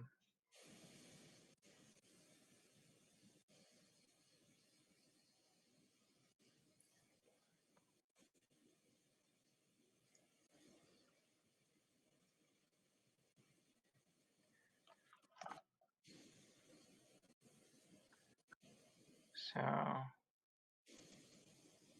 let me look at this code again. So even when you made a primary caller, it's still effectively using the follower component, correct? Well, it's independent of the follower component. Is it? Well, in the sense that components are always independent. And it's not, yeah, I mean, this code is not, all it's doing is if something has a primary caller component on it, doing is waiting to see any time a controller is connected. And if that controller has a hand that's the same as the thing that has the primary caller on it, then it kind of takes over caller status by removing the class from everybody and giving it to itself. So, I mean, so it interacts with the follower component in that the follower component is looking for stuff that has the caller class. And then it's moving the caller class to another component. Wow, that's very interesting code. Okay. So it's still, so the follower component is still completely active, but you're just moving which entity has the caller component. That's super neat. Well, I'm changing which one has the class assigned to it, and the class is what the follower is using. Yeah, you know what I would like to almost like maybe have it so that the because it's sort of if you have two controllers, it might be interesting to just like have like if any controller is if any button on any controller is clicked, that controller becomes the primary caller, right? Yeah, I guess. Okay, but I mean, the way it's working now is it's not when you click on it; it's when it's connected. Yeah, when it's connected. You want it anytime you click. I don't know if that would, and then it might work. But the thing is that it might be late because that click event also has to actually do the action. So by the time you change the class, it may be too late to the follower may have already processed the event. Yeah, I'm just thinking that some people, let's say that someone only for some reason connected their right controller and they were used to the function being on the right controller, but then they had both controllers working and then they thought, oh, well, it's broken because I always use the right controller. Oh, I definitely think it should work with either one. Yeah. But I think that it's going to take a little more thought about how to do that.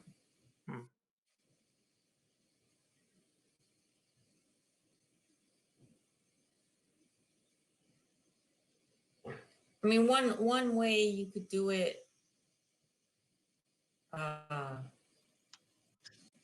let's see. So the follower.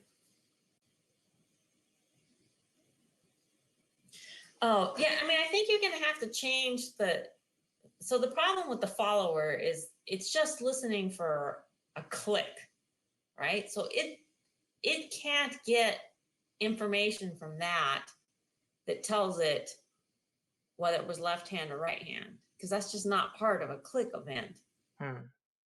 So we would have to. It's almost like this is almost like a trigger down event that we need. Can I put in a different events here? Like, could we just try like trigger down? Yeah. Does that work? Well, no. I mean, you could do it instead of click, maybe. I can't have two events? No, I don't think so. Okay, so if I try trigger down, let me see if that actually works. Although I mean, you can try that, but trigger down may also not have information about which hand it is. But it might, it's more likely to, because it might, as long as it has a component in it. Why is my Oculus not? Okay. All right, let's go and refresh the code. See if the trigger down works. Trigger down does not work. Maybe it's the wrong syntax. Let me look at the trigger syntax. Let's look at the Aframe IO.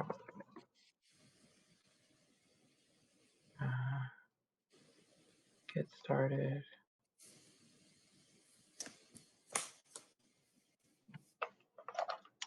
See, look at trigger.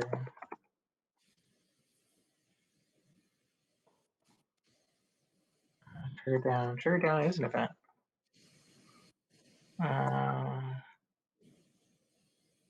Trigger pressed, trigger released, trigger down. Let me just copy this. So let's go back over to our code. And let me just see if it's, actually this. See if it's the right syntax. Trigger down, that looks the same. So let me just delete this one. So it looks the same, but it doesn't work. Let me just double check. Event listener, trigger down. Let me try it again. Let me refresh the page. Refresh.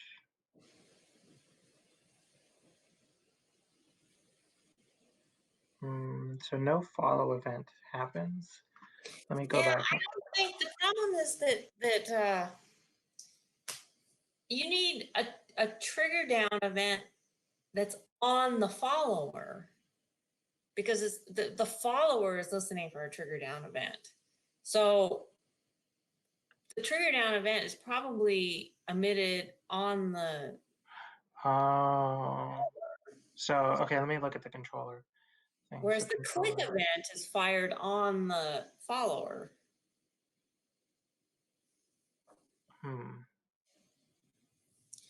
So it may be that the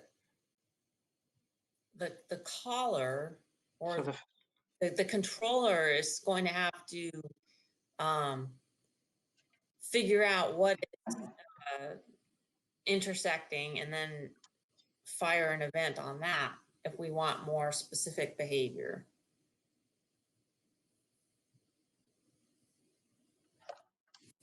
I'm not sure I'm following. Well, I don't know exactly how to do it, but so when you're doing raycaster stuff, yeah.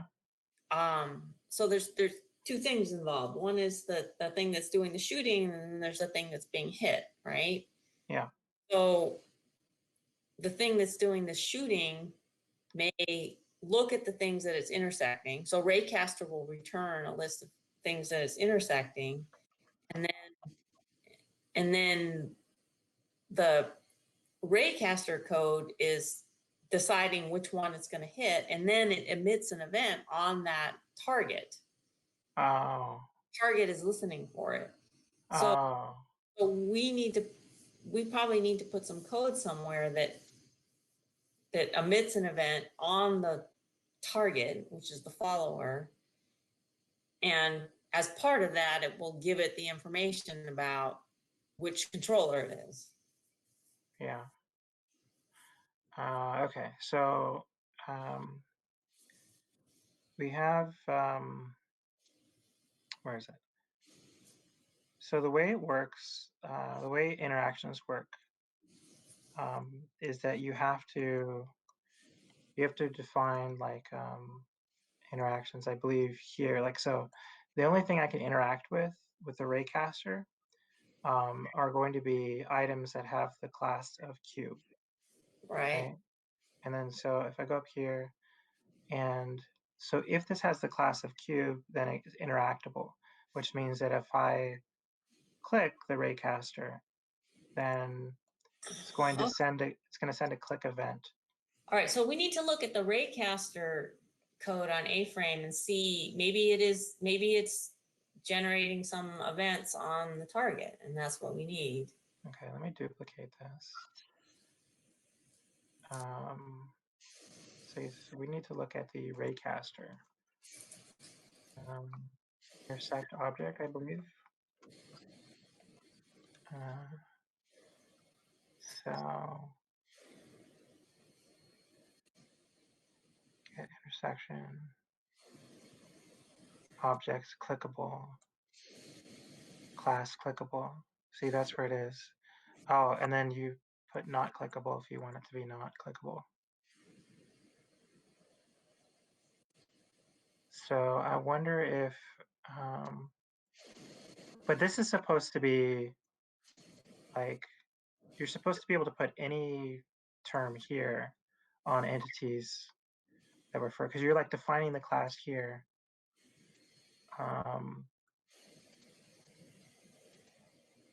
So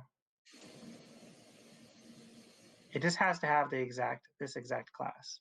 You can't, it'd be like as if you put anything dash here, you no longer have this word.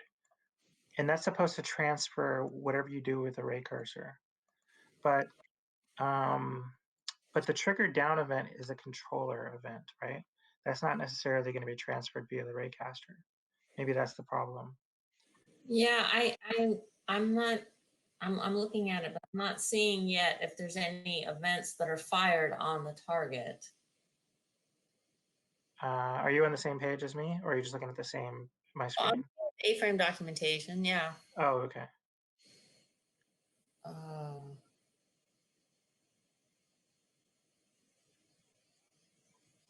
What is this? Refresh objects.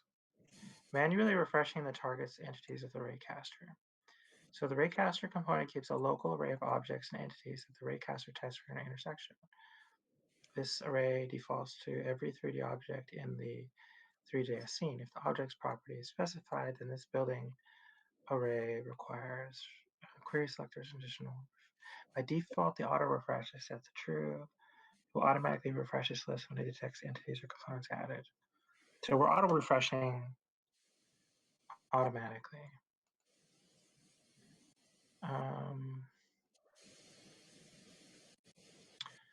I was just thinking it's not updating like my position in space, but it is it's thinking my position is the old position. Okay, so it is saying, if you look at where it's the events section, which is like 40% of the way down. Okay. Oh, right there. It says the raycasting is useful because of the events it emits on entities, on both the raycasting entity and the intersected entities. So we need to know what the events it's emitting on the intersected entities.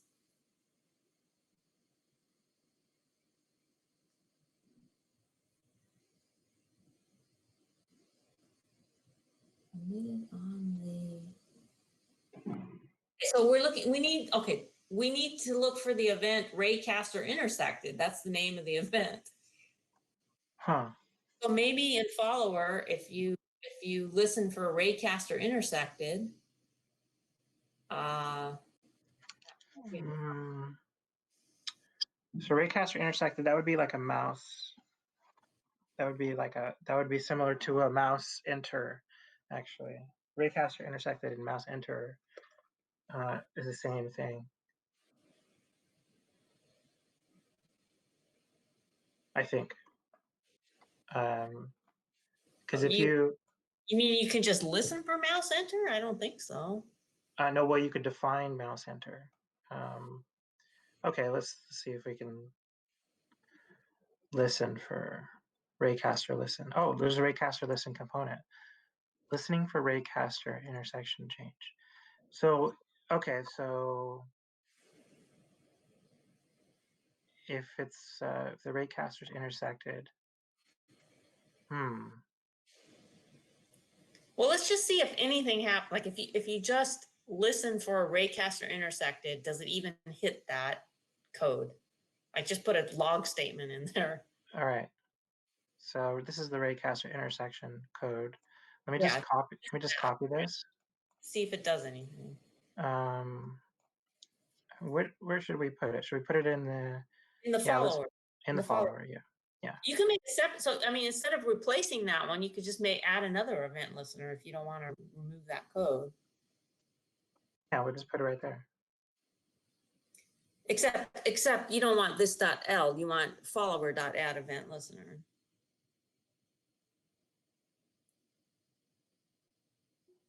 Right. Raycaster intersected, and then I need a log event. Yeah. So let's delete that. Okay, and then let's find a VR log like this one. And I'll put that right there. And I'll just call this the a intersected. Did I spell that wrong? Okay, let's look and see if that works. Actually, we don't need to go into VR for this. In theory, well, we might. I don't know if the mouse will count as a. No, the mouse doesn't do that. What is that saying though? Raycaster intersected events have already been detected. How is that possible? All right, let me go into VR and refresh. Do you see on the screen if you just put it in the browser? Okay. That seems odd. Yeah.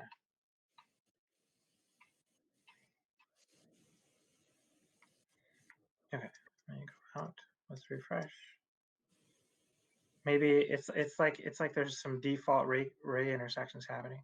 So I'm in the VR headset, and anytime I point either ray at any object, I'm getting a ray intersected event log in the VR log. If you point at any object, well, that makes sense because all of your objects are followers, aren't they? Yeah, that's right. So it makes sense.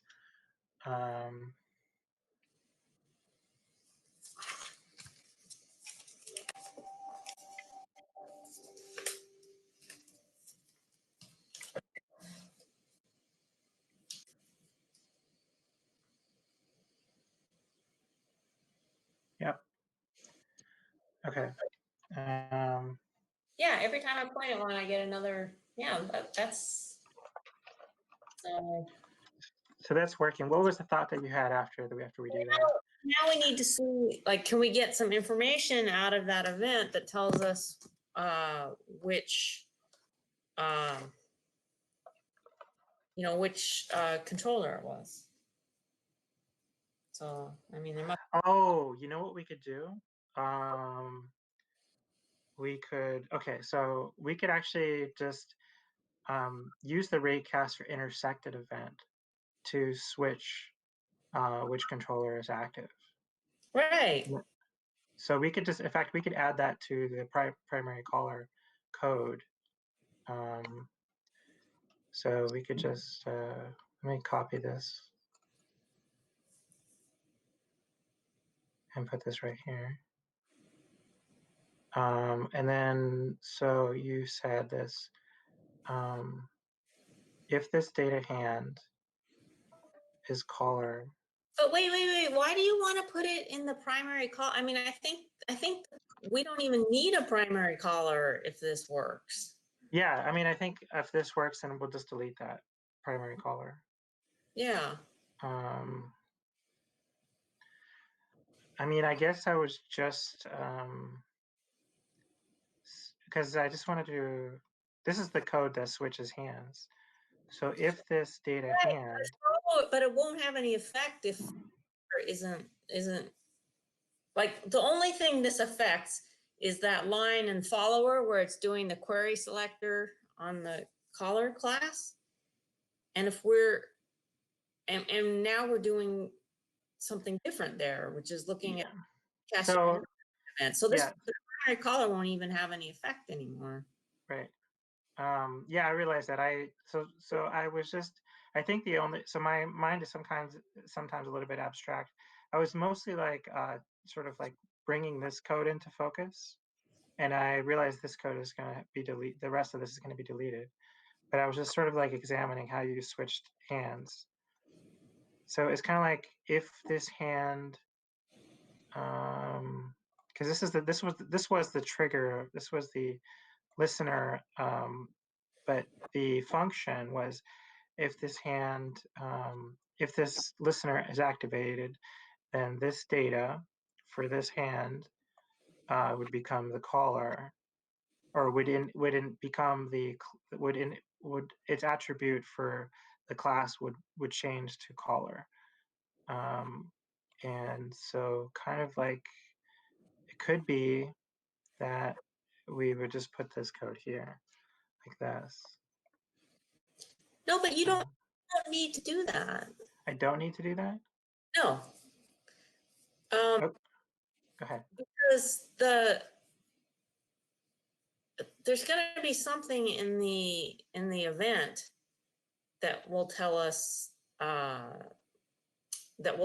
which hand it is, and we don't need the class at all. All we need to do is figure out. In fact, we might not even need to know which hand it is. All we would need to know is what's the position, right? Because that's ultimately what we want.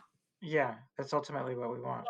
So this event that we're getting from Raycaster intersected, Yeah, it must have the position of the Raycaster, right? So let's see if we can figure that out. really, it must have the position of the raycaster. Like that's implied.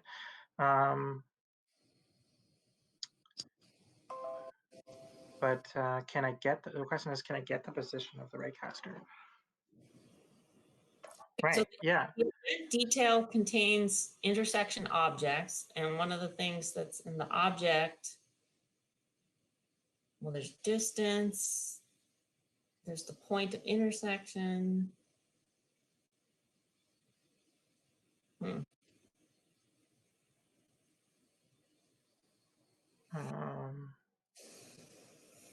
So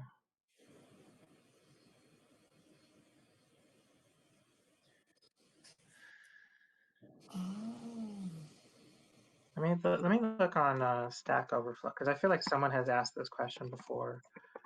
And Stack Overflow is where it might be if they have. Okay, so it says the event detail will contain L, the raycast entity. And then if we just do L dot position or L dot get position or whatever you get the position from an element. Where are you looking? Are you looking on the A-frame documentation? Right now, the A-frame document. Okay, so look for go to events, the thing that we were looking at again that had raycaster intersected. Okay. So in the event, in the description for, wait, can you go back to the documentation? Am I not there? Yeah, right here. Okay. So raycaster intersected. I'll get intersection. Event detail will contain EL, right? And EL, we want the position of EL. So no, we don't actually need the intersection, because what we want right now is we want the position of the raycasting entity. Yeah, which is referred to as EL. Where it's not the position where it's intersecting. So if we can get EL and then get the position out of that. So what's the code for getting the position out of, I think we're already doing that somewhere, right? Okay, so if we look back at the code. So if you just get EL out of the event and then you say EL.get attribute position, I think that's what we need. So here, I can try to type it. Yeah, okay. Have I already shared this with you? Yeah, you're there. Okay, go ahead.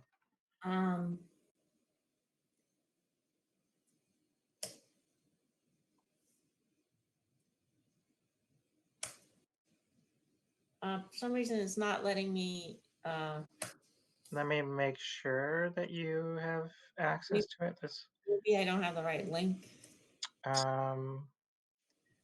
Okay, let's go to share, invite others to edit, and let me go to the document,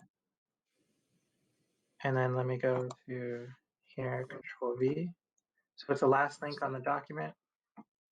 That should be at the edit link. All right, let me.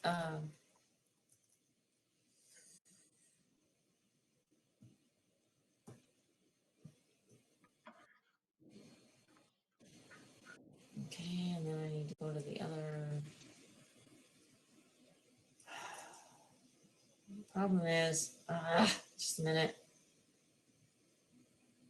Copy link. I'm using multiple browsers too, so it just makes things more complicated. All right. Okay. I wonder who the extra guest is, because there's one more person on the call with us. I wonder who that is. I don't know. Dot something dot el. Yep. And then we just say and then we need el dot get attribute.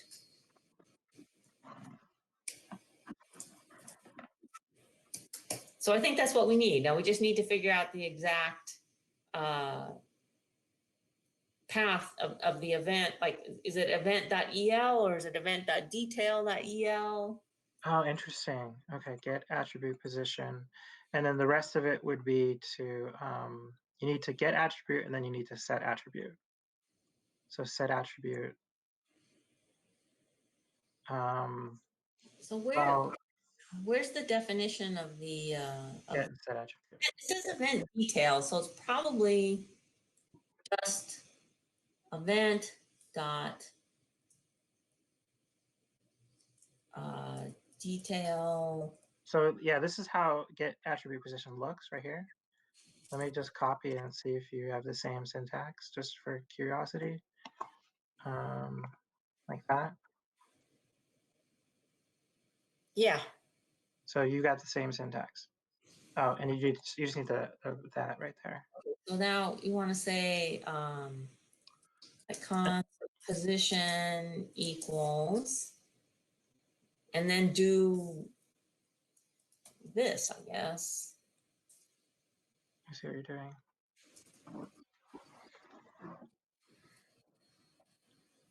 Constant position equals.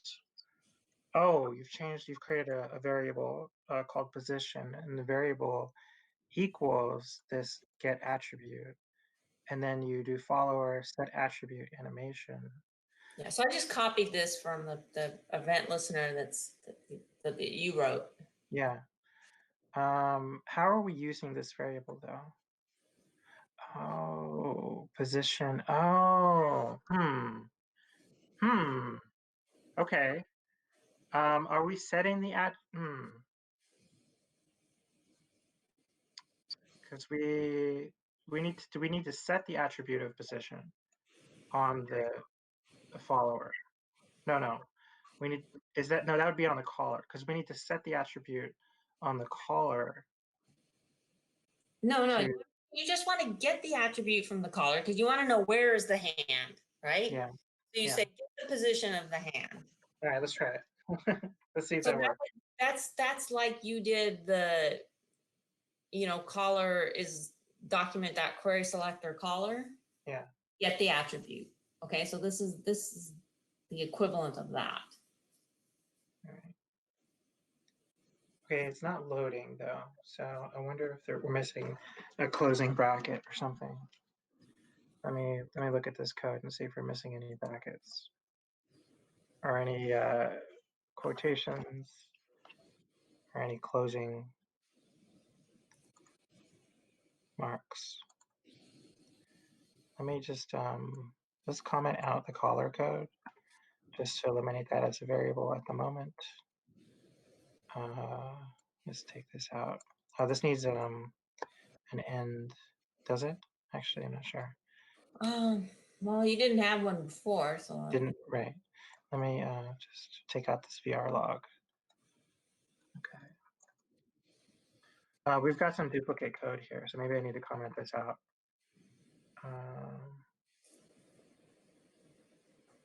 So do we need to maintain this though, right?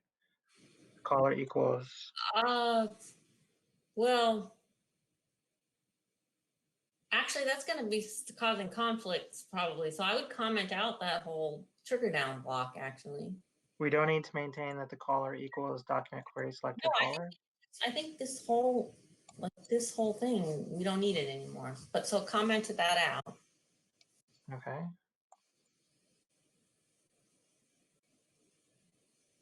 Right, because we're not using caller anymore. Right. Follower. What about this? So. Yeah, we still need. Yeah. Okay. Yeah, let's make that. And so we've got this. So this is that. This is that.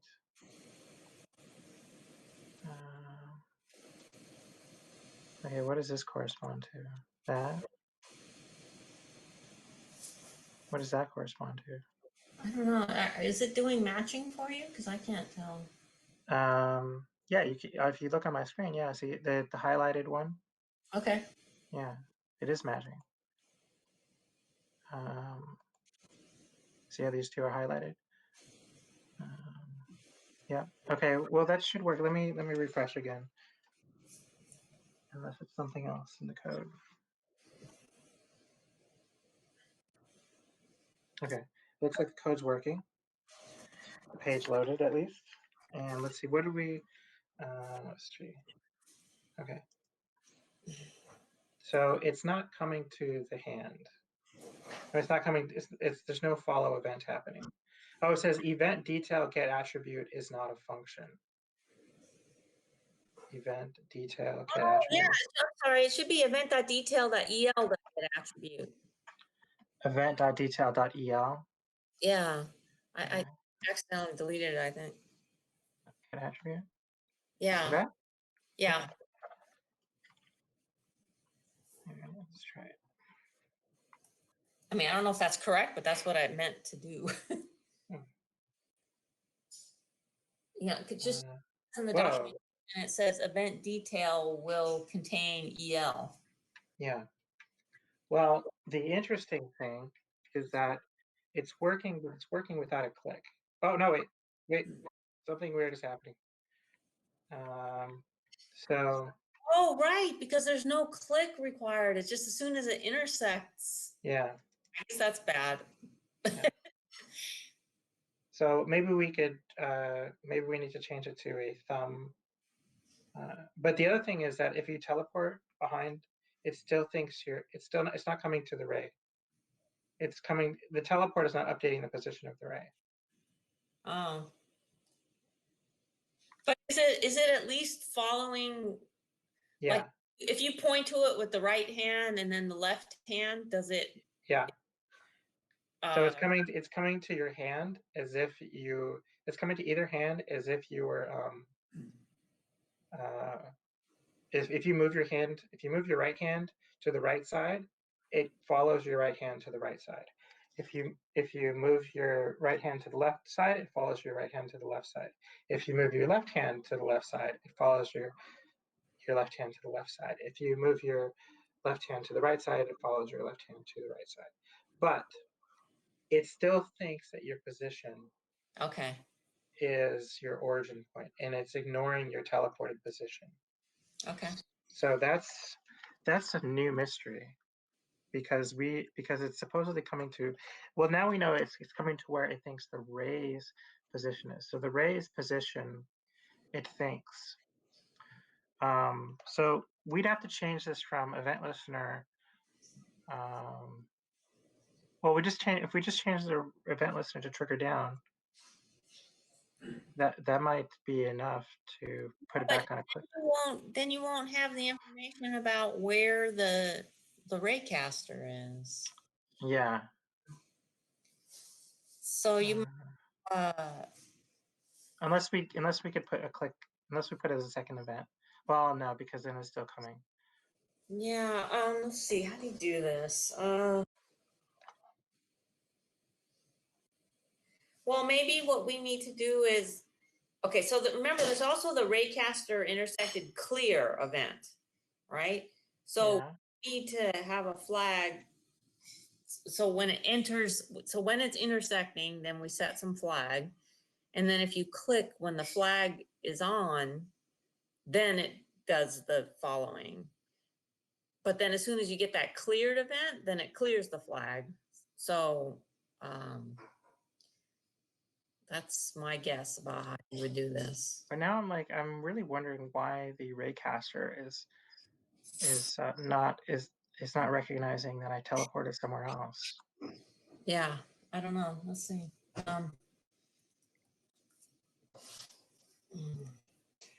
So I think we need to look at the teleport Teleport code. code. Maybe there's something that we have to do.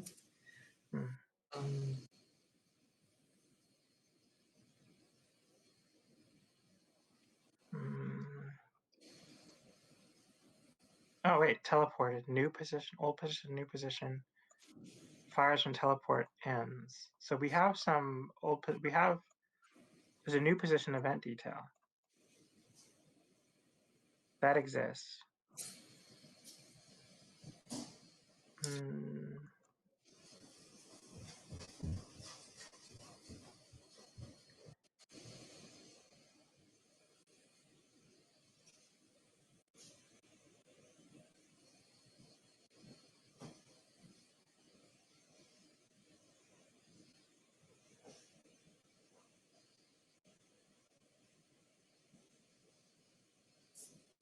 Let's see. Let me make this.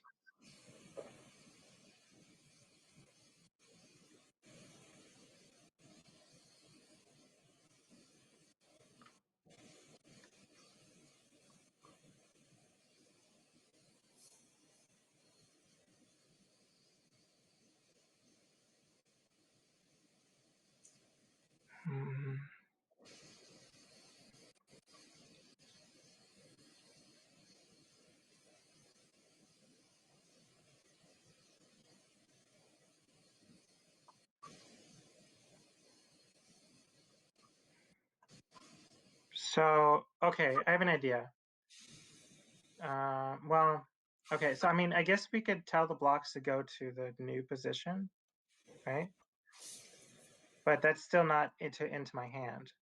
So yeah, because it's still, my hand is still according to what the computer thinks, is still in the original position. yeah, it's like we need to somehow keep track of an offset. So every time we teleport, we need to change the offset. You know, We need to look at some sample code. I mean, this. What sample code? Well, I don't know. You know, just to see some examples where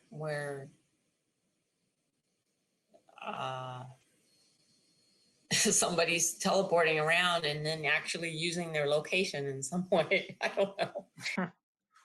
I think the problem is we might be on the pioneering front end, and we're going to be hard pressed to find anyone who's done this before.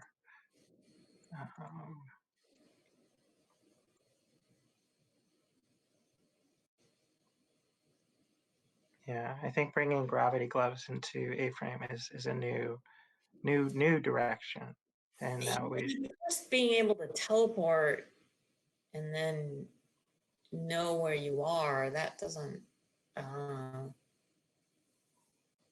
Well, okay, so there's something that's true is that the reason my hands come with me is because my hands are inside this is the box that actually gets teleported. Or actually, no.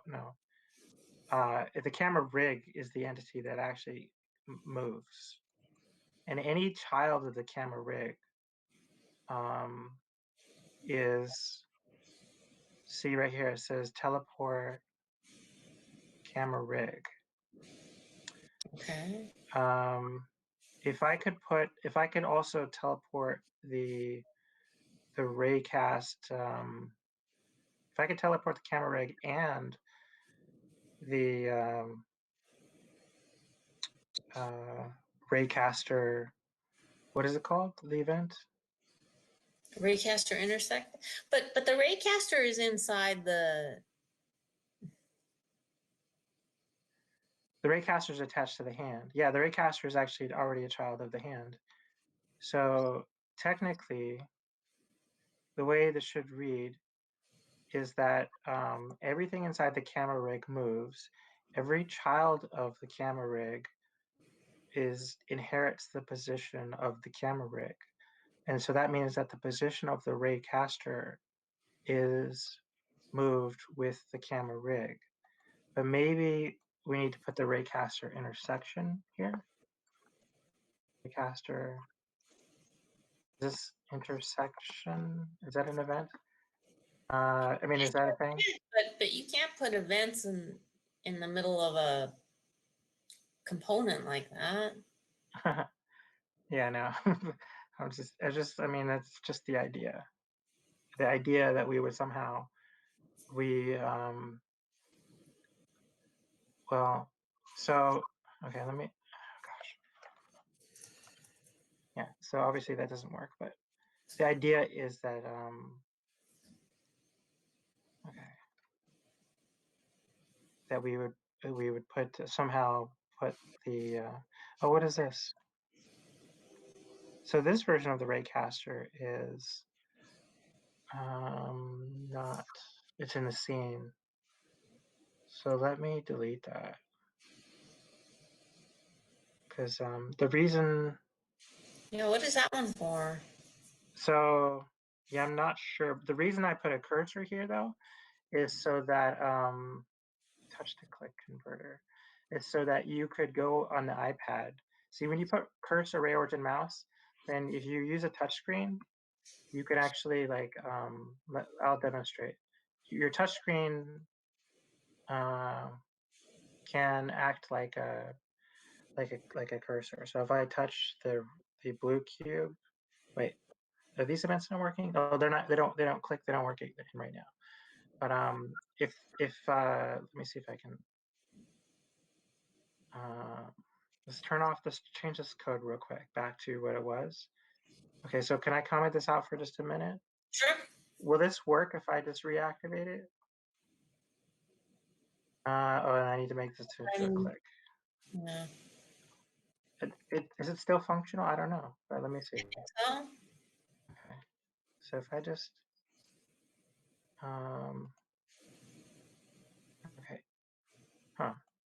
So I guess it's not functional at the moment. I wonder.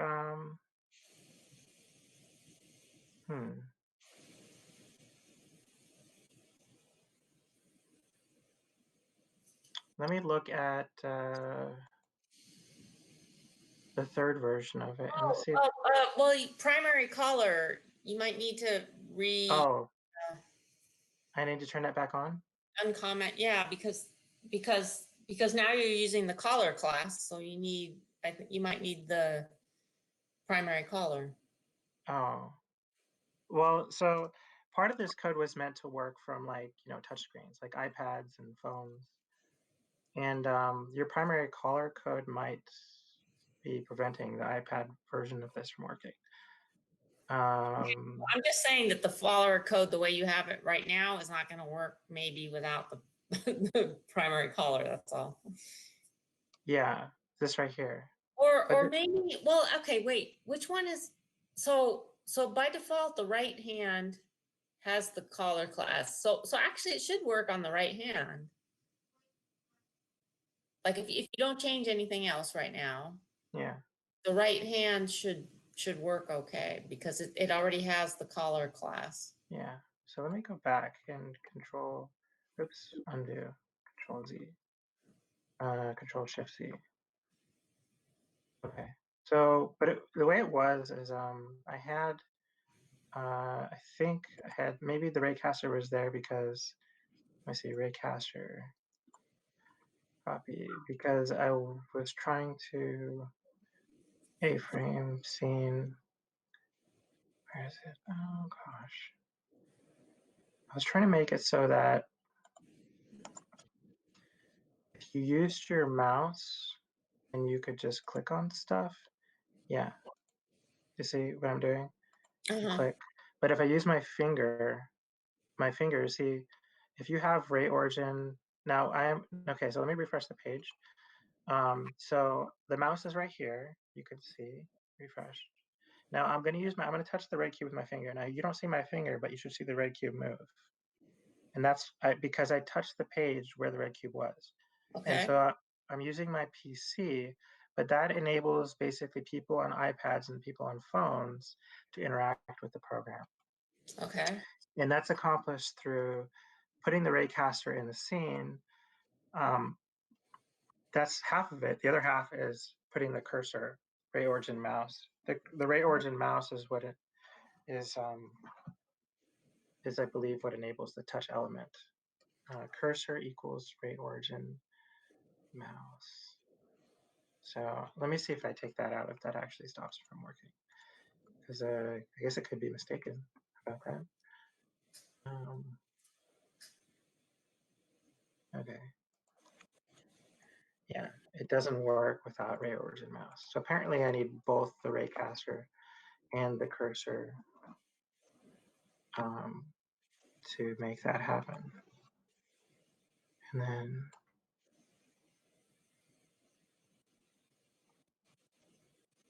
okay, yeah. So the clicking stuff is.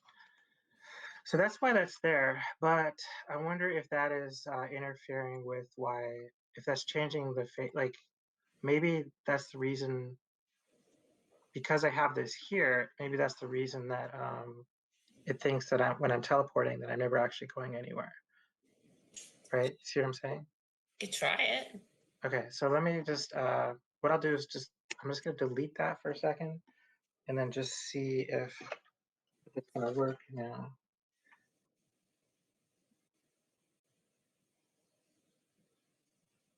Okay.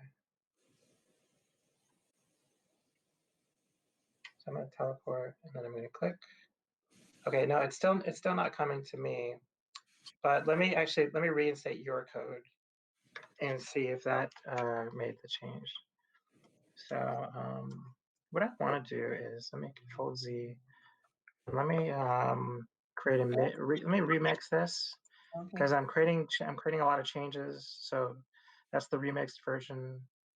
Let me just duplicate this and let me go back. Switch project. Okay.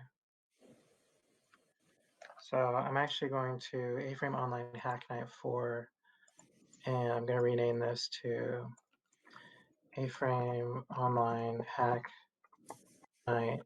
Oops, Hacknight 4A. So it has an A after it. And this is just so that I can easily restore this. So I'm going to take this out, and then I'm going to go down and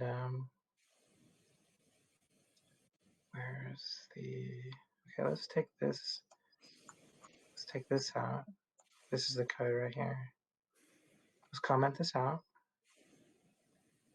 comment this in, and then I'm going to go back into VR and look and see if my location is correct.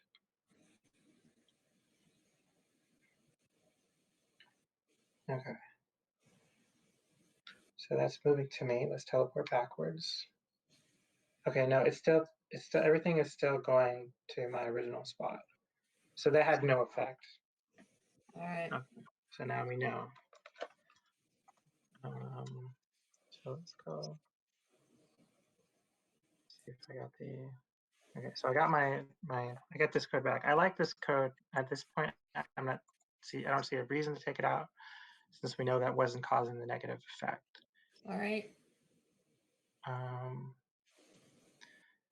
At the moment though, so technically didn't solve our problem by changing this code to this. But we did introduce a new problem, which is that it's not coming on a click anymore. So we might as well, for the moment being, just stick with this because it's coming to a click. But we still have the problem of it's not updating our position. Well, I'm looking at the teleporting code. Okay. And it seems like it should be working because I can see that it's so jumps. It's setting the attribute of the position, and then it's actually setting the attribute on the hands too. Okay, so there is a problem with glitch, and that problem is that let's see, we're on Aframe Hacknight 4. Do you want to see if you can copy this code back to glitch? Because I mean, GitHub. I meant GitHub. Because the problem with glitch is that the code is not actually that websites that are they're not live in a sense. They're like archived, and they're not live in a dynamic way. So they can't really behave the way a live dynamic website is sometimes. And so that could be the problem. So there's this, I don't know, do you know about Netlify? Do I know about what? Netlify. I mean, actually, this is a domain. No. So Netlify will, for free, allow you to take your GitHub code and host it on the web. And the reason you'd use Netlify is that your code is alive and active in a way that like code from glitch is dead and static. So it's possible. GitHub code is already like that because if you go, like, remember the first link that I put in the chat? Yeah. That was actually the live code from GitHub. Okay. Okay, can we update that code with the new code that we made tonight? And we'll see if this is, yeah. You could probably just, copy all of it. Yeah, okay, it's gonna take me a few minutes. Yeah, it takes a minute, it takes a few minutes. All right, so I need to find index. All right, let me make sure I don't have any local changes. I don't think I do. Okay. So then I will copy everything. Select all. Copy. And then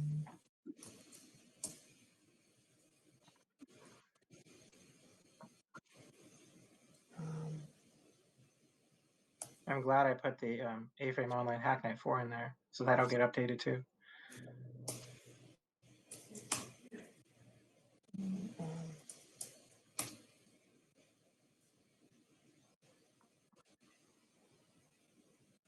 okay, so I got index, and then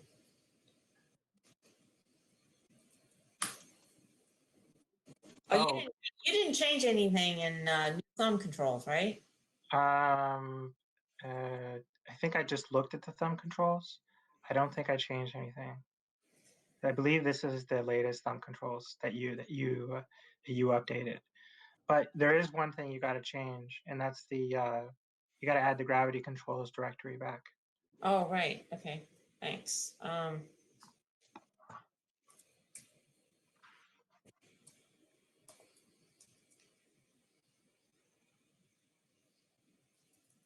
And then it usually takes a few minutes before it updates.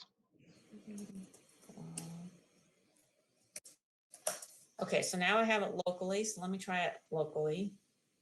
All right. And so what are we? Okay, so we're trying to see if the teleporting changes the position. All right.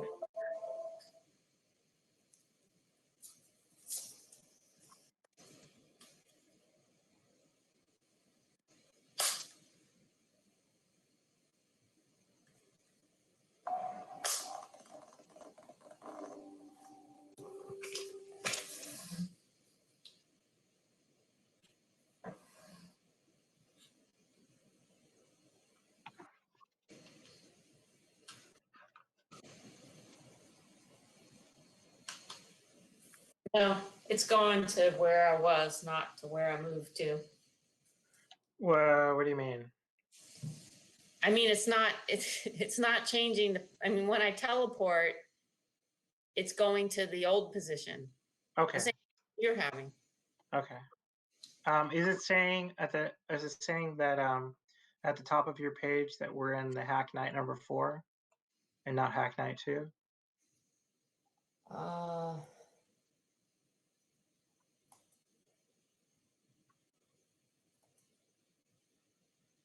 4, yeah, it says 4.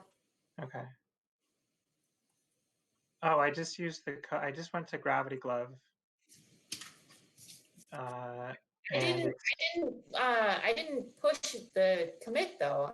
I'm just doing it locally. So Okay. Well, we want to. The reason we want to commit it is so it's running on the GitHub server. right, but I mean, if it's not working, why bother?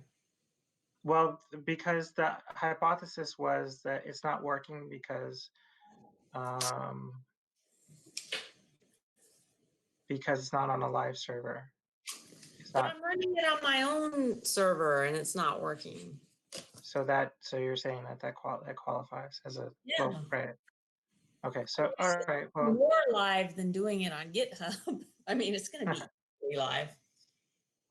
Okay. All right, that's good enough for me.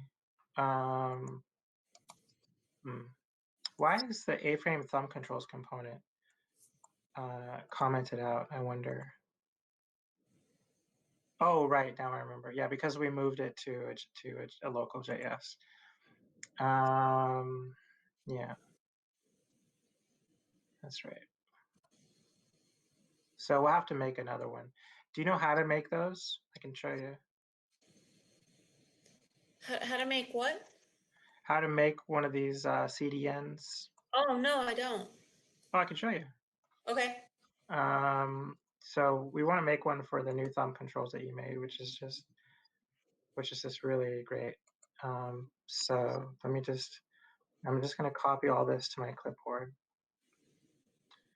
And then what I need to do is I need to go to my,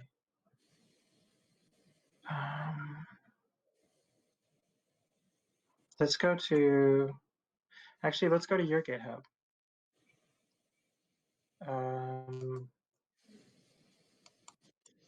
And my thumb controls.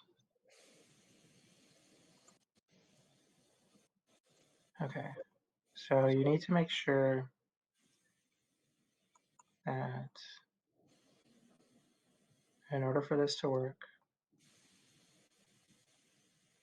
I need to have these 5 lines of code at the top. Okay. Right there, this function and global factory. That's I believe that's related to Webpack, and it needs to have this this one line at the bottom. Okay. And then so let's go to your GitHub and where is it? Gravity Glove new thumb.js. So what we'll do is for some reason I don't know, my brain has been slowing down at this point in the evening, which is unusual. So it's been a thought-provoking day, I guess, if my brain's tired. But let's see if we can copy. See, what's one of the ones that I made?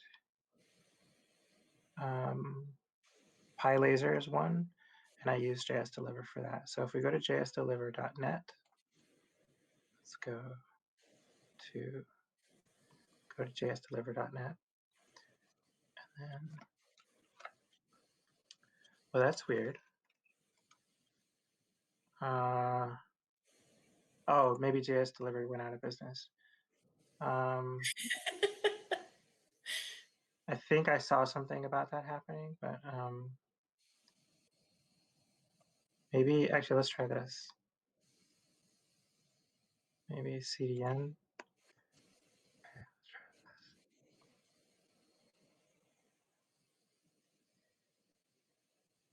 Yeah. Okay, well, the link is still good, but they might be gone. Maybe like raw get will work. It's one of the other ones that I made.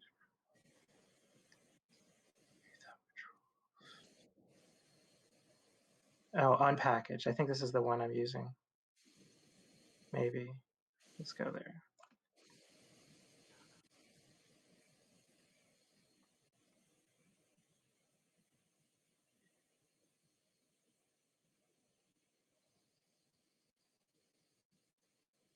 Okay.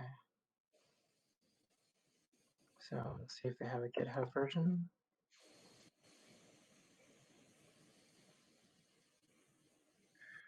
Using a fixed version.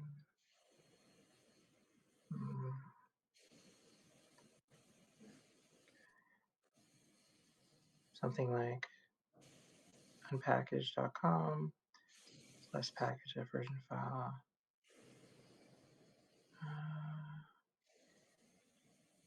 Let's actually go back and look at raw get and see if this one's working. Not sure that this works with GitHub, but that's why I'm like trying different. Well, I wonder if my code is working. Because if unpackage is out of business. No, I mean, which one was it? You mean you wonder if PyLaser is working? Yeah, well, PyLaser, we were looking at the code earlier, and the code came up. But if JS deliver, let me see if search, maybe they, because the code still came up. Okay, so we can use it with GitHub pages. Oh, that's no. Oh, JS deliver.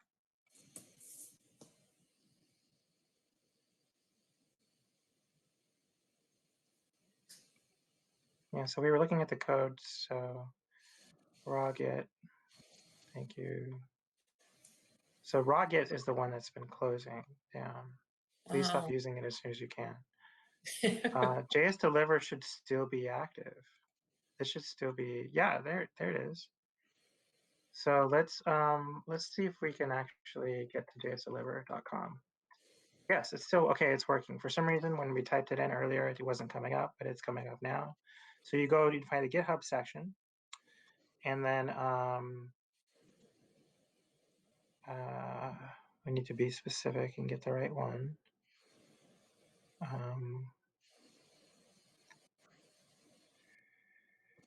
Oh, we're on npm. This is GitHub.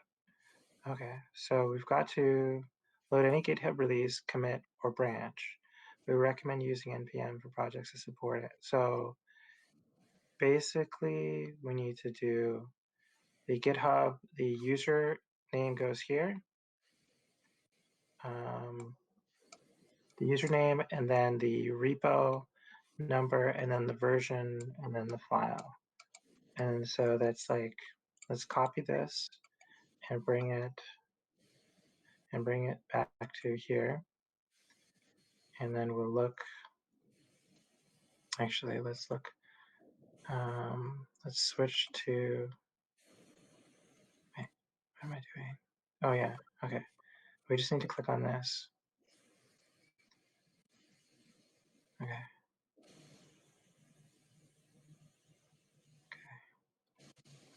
And let me close this panel, side panel right here on the recording. Okay. All right. So let's look at thumb controls. So let me go here, press enter. So you can see what I'm doing now. Control V. That's what it's supposed to look like. And then this is what it looked like the last time I did it. Or actually, no. This is the last one that I did from JS Deliver. So let me copy this. Okay, copy. And would you mind unselecting that code so it's a little bit? Or, okay, so What? You yeah, want me to unselect it? unselect. Well, just click anywhere inside the glitch so that your Uh, select all is undone. oh, okay. Sorry. Yeah, no worries.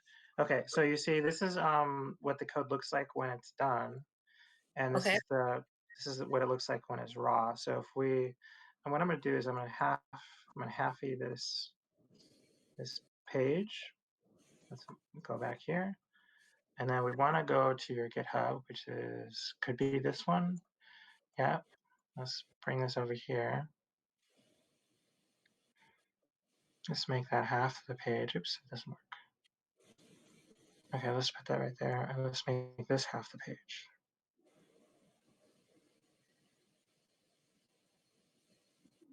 Here we go.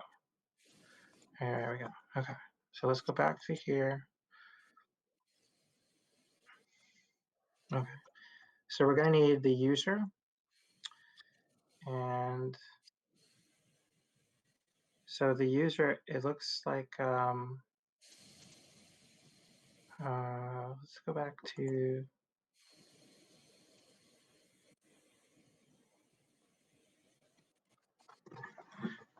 the user is, It's actually an organization. I clicked on the make an organization thing. So Aframe Hacknight. So probably that's what would be the use. so you think it could be Hacknight, Aframe Hacknight? Yeah, because that's where the user would normally be, right? I'm just Yeah. Okay, so the user is Hacknight, Aframe Hacknight. So let's put that for the user and paste. And then the repo, see it has, mine is like Micah1. So what's the repo? Gravity Glove. Repo would be Gravity Glove. Okay. All right. Yeah. Now the GitHub.io part, I guess you just add that. I don't know. Well, that was the repo that I used. So I don't think you need that. So you need your username and your repo. This was my username and repo. Okay.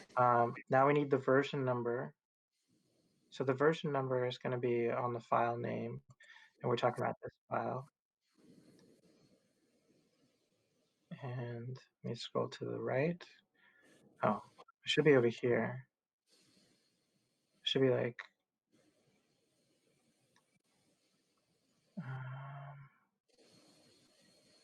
let me maximize the page. Maybe this is actually, it should be this right here.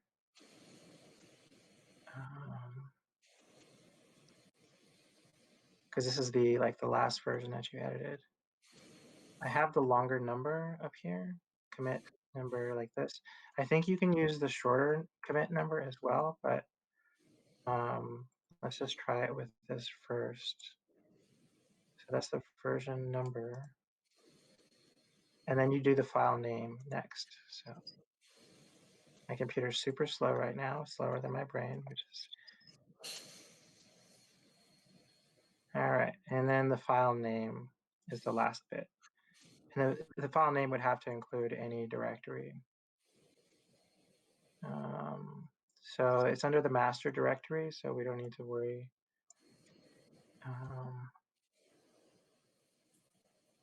Not in a subdirectory. Is that correct? Gravity Glove. Yeah, it's not a subdirectory. Okay. So then we just have to put that file name right there. And then, okay, so in theory that works, and that's all you have to do. The only thing, it has to be active, so that means you need to visit it once on the web. So let's control copy. Let me make sure I got the whole thing in there. And let's go over here and let's visit that link.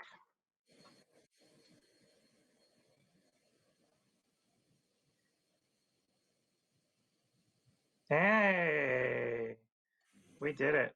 All right. Okay. So let's make it big. And then we're going to we got to do two things. One is we got to comment out this right here.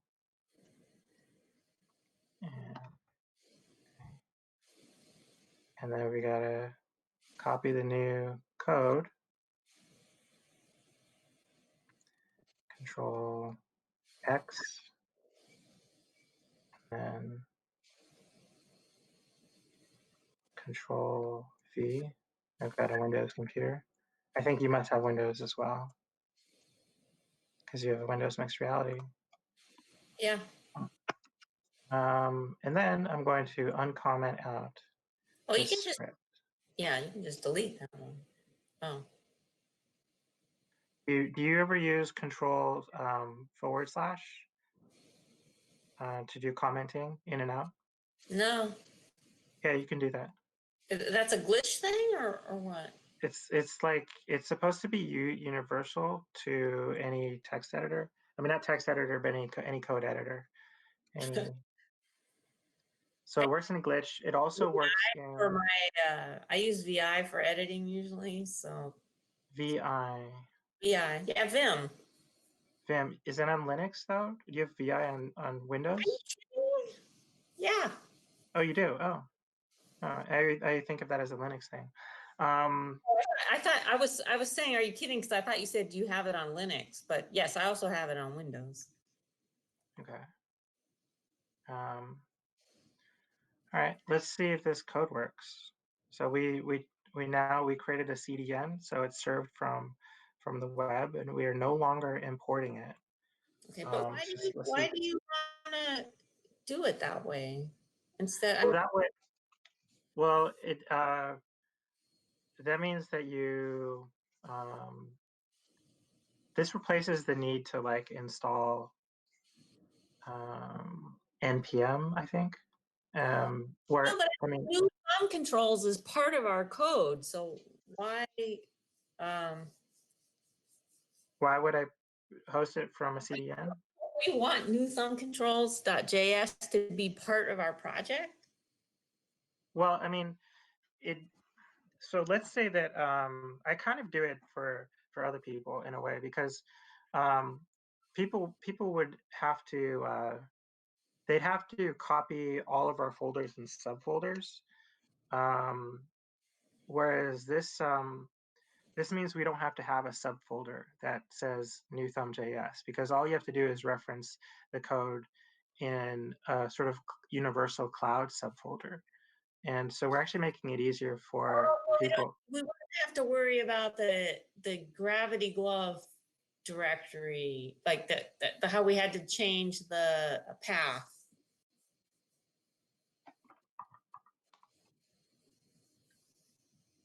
Is that why you're doing it? Well, so let's say that the Gravity Glove. So let's say that somebody wanted to set up Gravity Gloves in their own project, and they started a new project. The way, if you have subfolders on your GitHub, then they would have to copy your GitHub index and all of your GitHub subfolders, like your JavaScripts, etc. But if you change if your code is just referencing code in the cloud, then they don't have to copy any of your subfolders. They can just copy the index, and it automatically references code on the cloud. And so Okay. So you're saying, so they can just copy one file, and it kind of has pointers to all the other files that they otherwise would have had to copy, but it's the same. It's pointing to exactly the same. It's pointing to the same exact data, but it's hosted in a cloud instead of a subfolder structure. Okay. All right. All right. So, well, anyway, you don't have to use that, but I think it's a nice thing to do for others, because it increases the mobility of your code. Okay. All right. Let's see if we can test it just to make sure it's still working though. So we made the change inside the Aframe Hacknight 4, and let me just find my controller. And that actually took up a good 20 minutes. So I've got about 5 minutes left. Yeah, so obviously we're not going to fix the teleporting position thing, but I can work on that during the week because it sounds interesting. Cool. And so I'll try to copy this code back into So see if the I can get last that position working.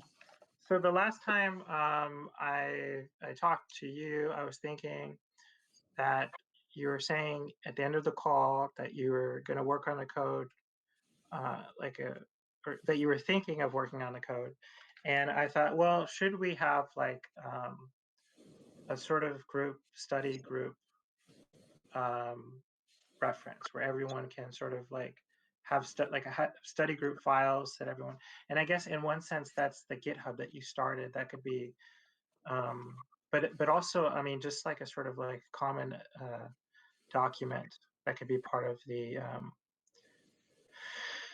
like a study group, so that people who are part of the Hacknight can work on files and share documents in between the Hacknight events, so that if people want to, they could work on something in between the events and share and communicate, and even set up Yeah, additional calls if they want to. It's just an idea.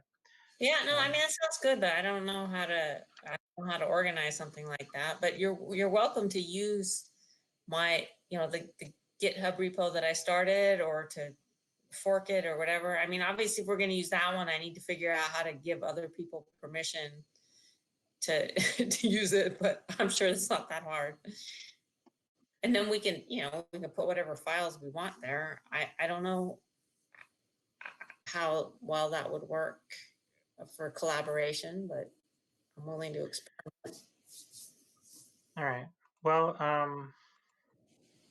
so maybe that's something just to think about. I mean, for now, people can. Oh, well, there are Facebook groups. So not everyone uses Facebook though. That's the thing. Um, everybody uses Twitter, right? Maybe.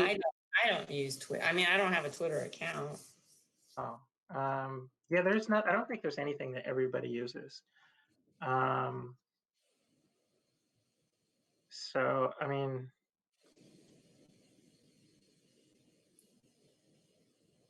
How would you use Twitter for? Can you make a group on Twitter? yeah. Well, no. I mean, Twitter is just it's just a way to the way I use Twitter is I just look for, like, I go to twitter.com and then I will sort of look for updates. I don't have a Twitter account, but I do sometimes go to Twitter because I see a link somewhere and then I'll see somebody's thread or whatever it's called. Yeah. I mean, I would do something like I search for like A-frame code sometimes on Twitter, or A-frame projects.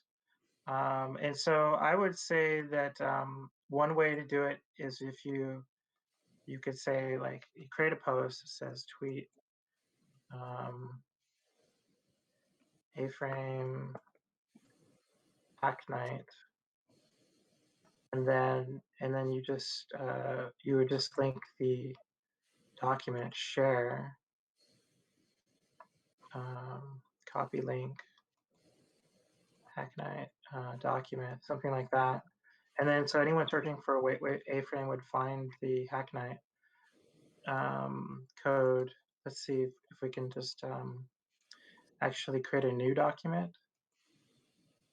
uh, and then copy file, new document, and then we'll just paste everything.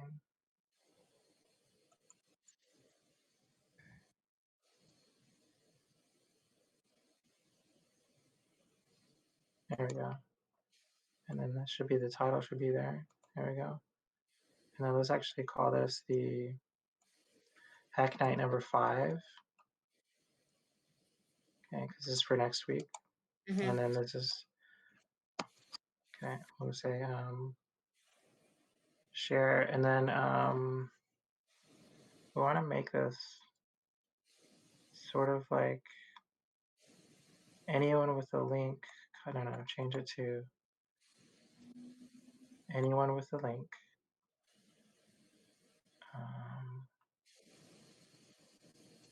can view it.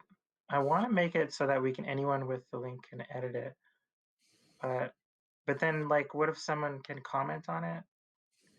But then one person, if you put it on Twitter, then one person could come in and just delete everything, right? And it's kind of a joke at that point. So at this point, like people can request to be editors, I think. Commenters, permission updated, so anyone can comment on it. I don't know what that is like in practice. Yeah.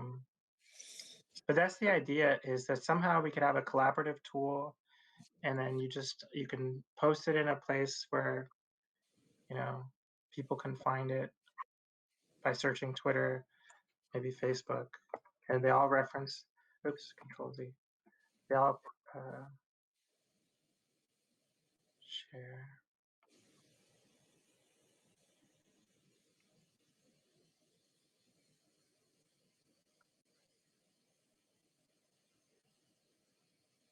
And so, and then, but another idea is that someone could,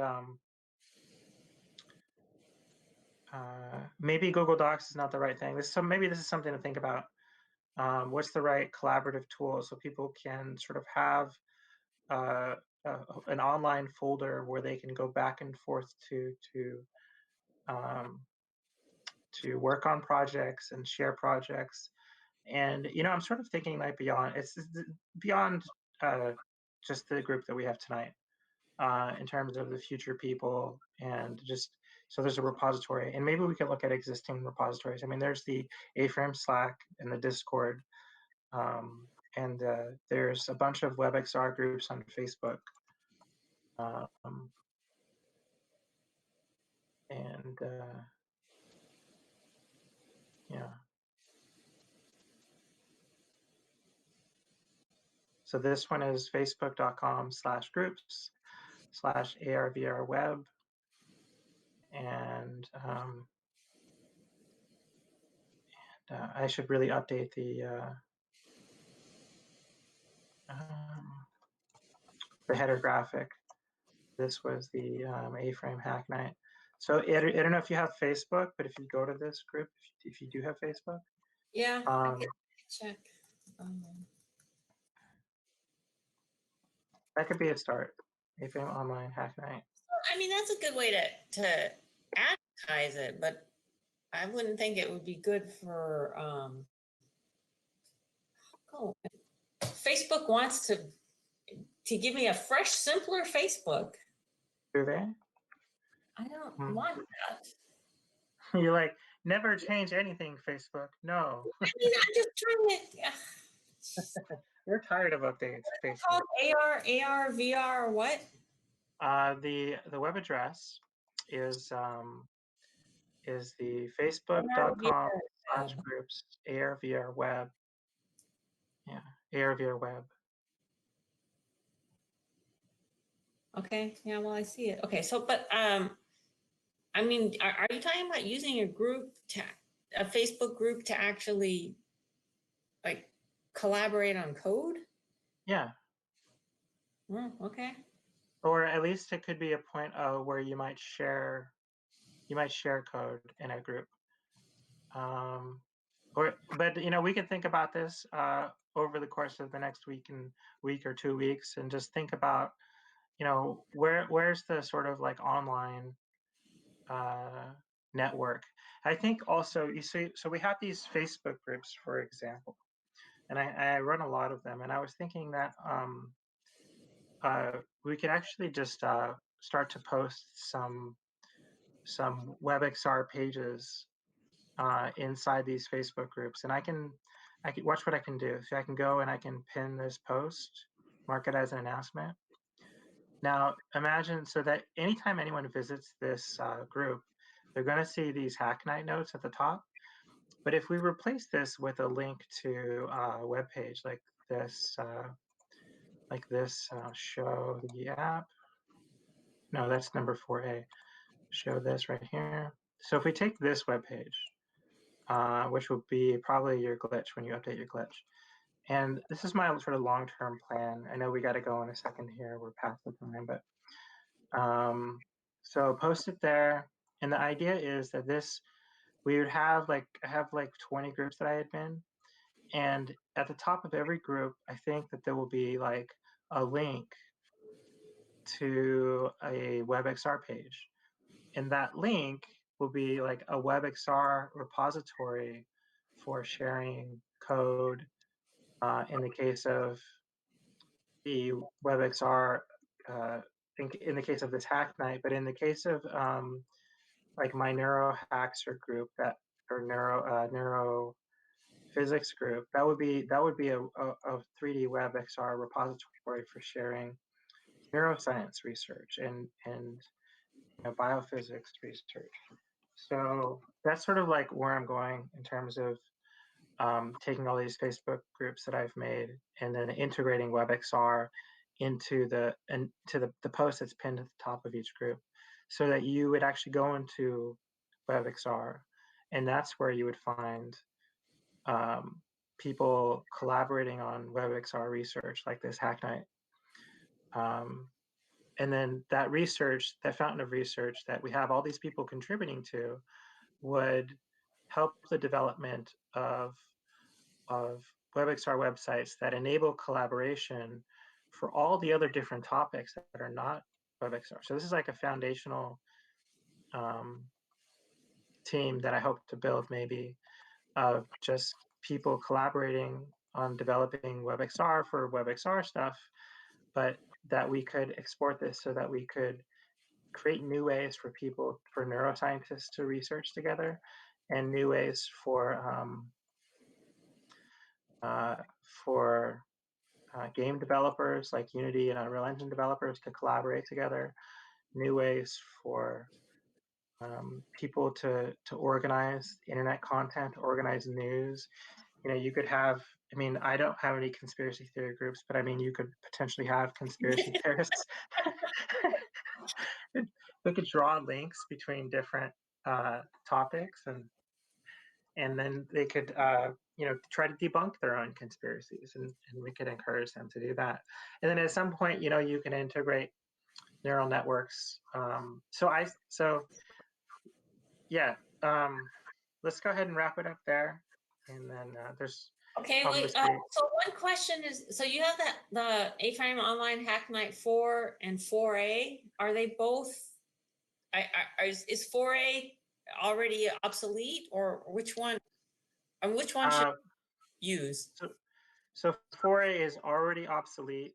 I saved it for I created it for one reason, and then but now there's no reason at all. So it's just a duplicate at this point. Okay, so what I'm going to do then is look at the changes in Hacknight 4, okay, and try to put them back into my my GitHub thing, and try to figure out how to give other people access to that. I mean, it's visible to everybody, but how to allow other people to change it, and then just see if I can figure out the teleporting position issue. Great. So great. All right. Okay, so we'll see you next week. Okay. All right. Well, thanks a lot. Thank you. Goodbye, everybody.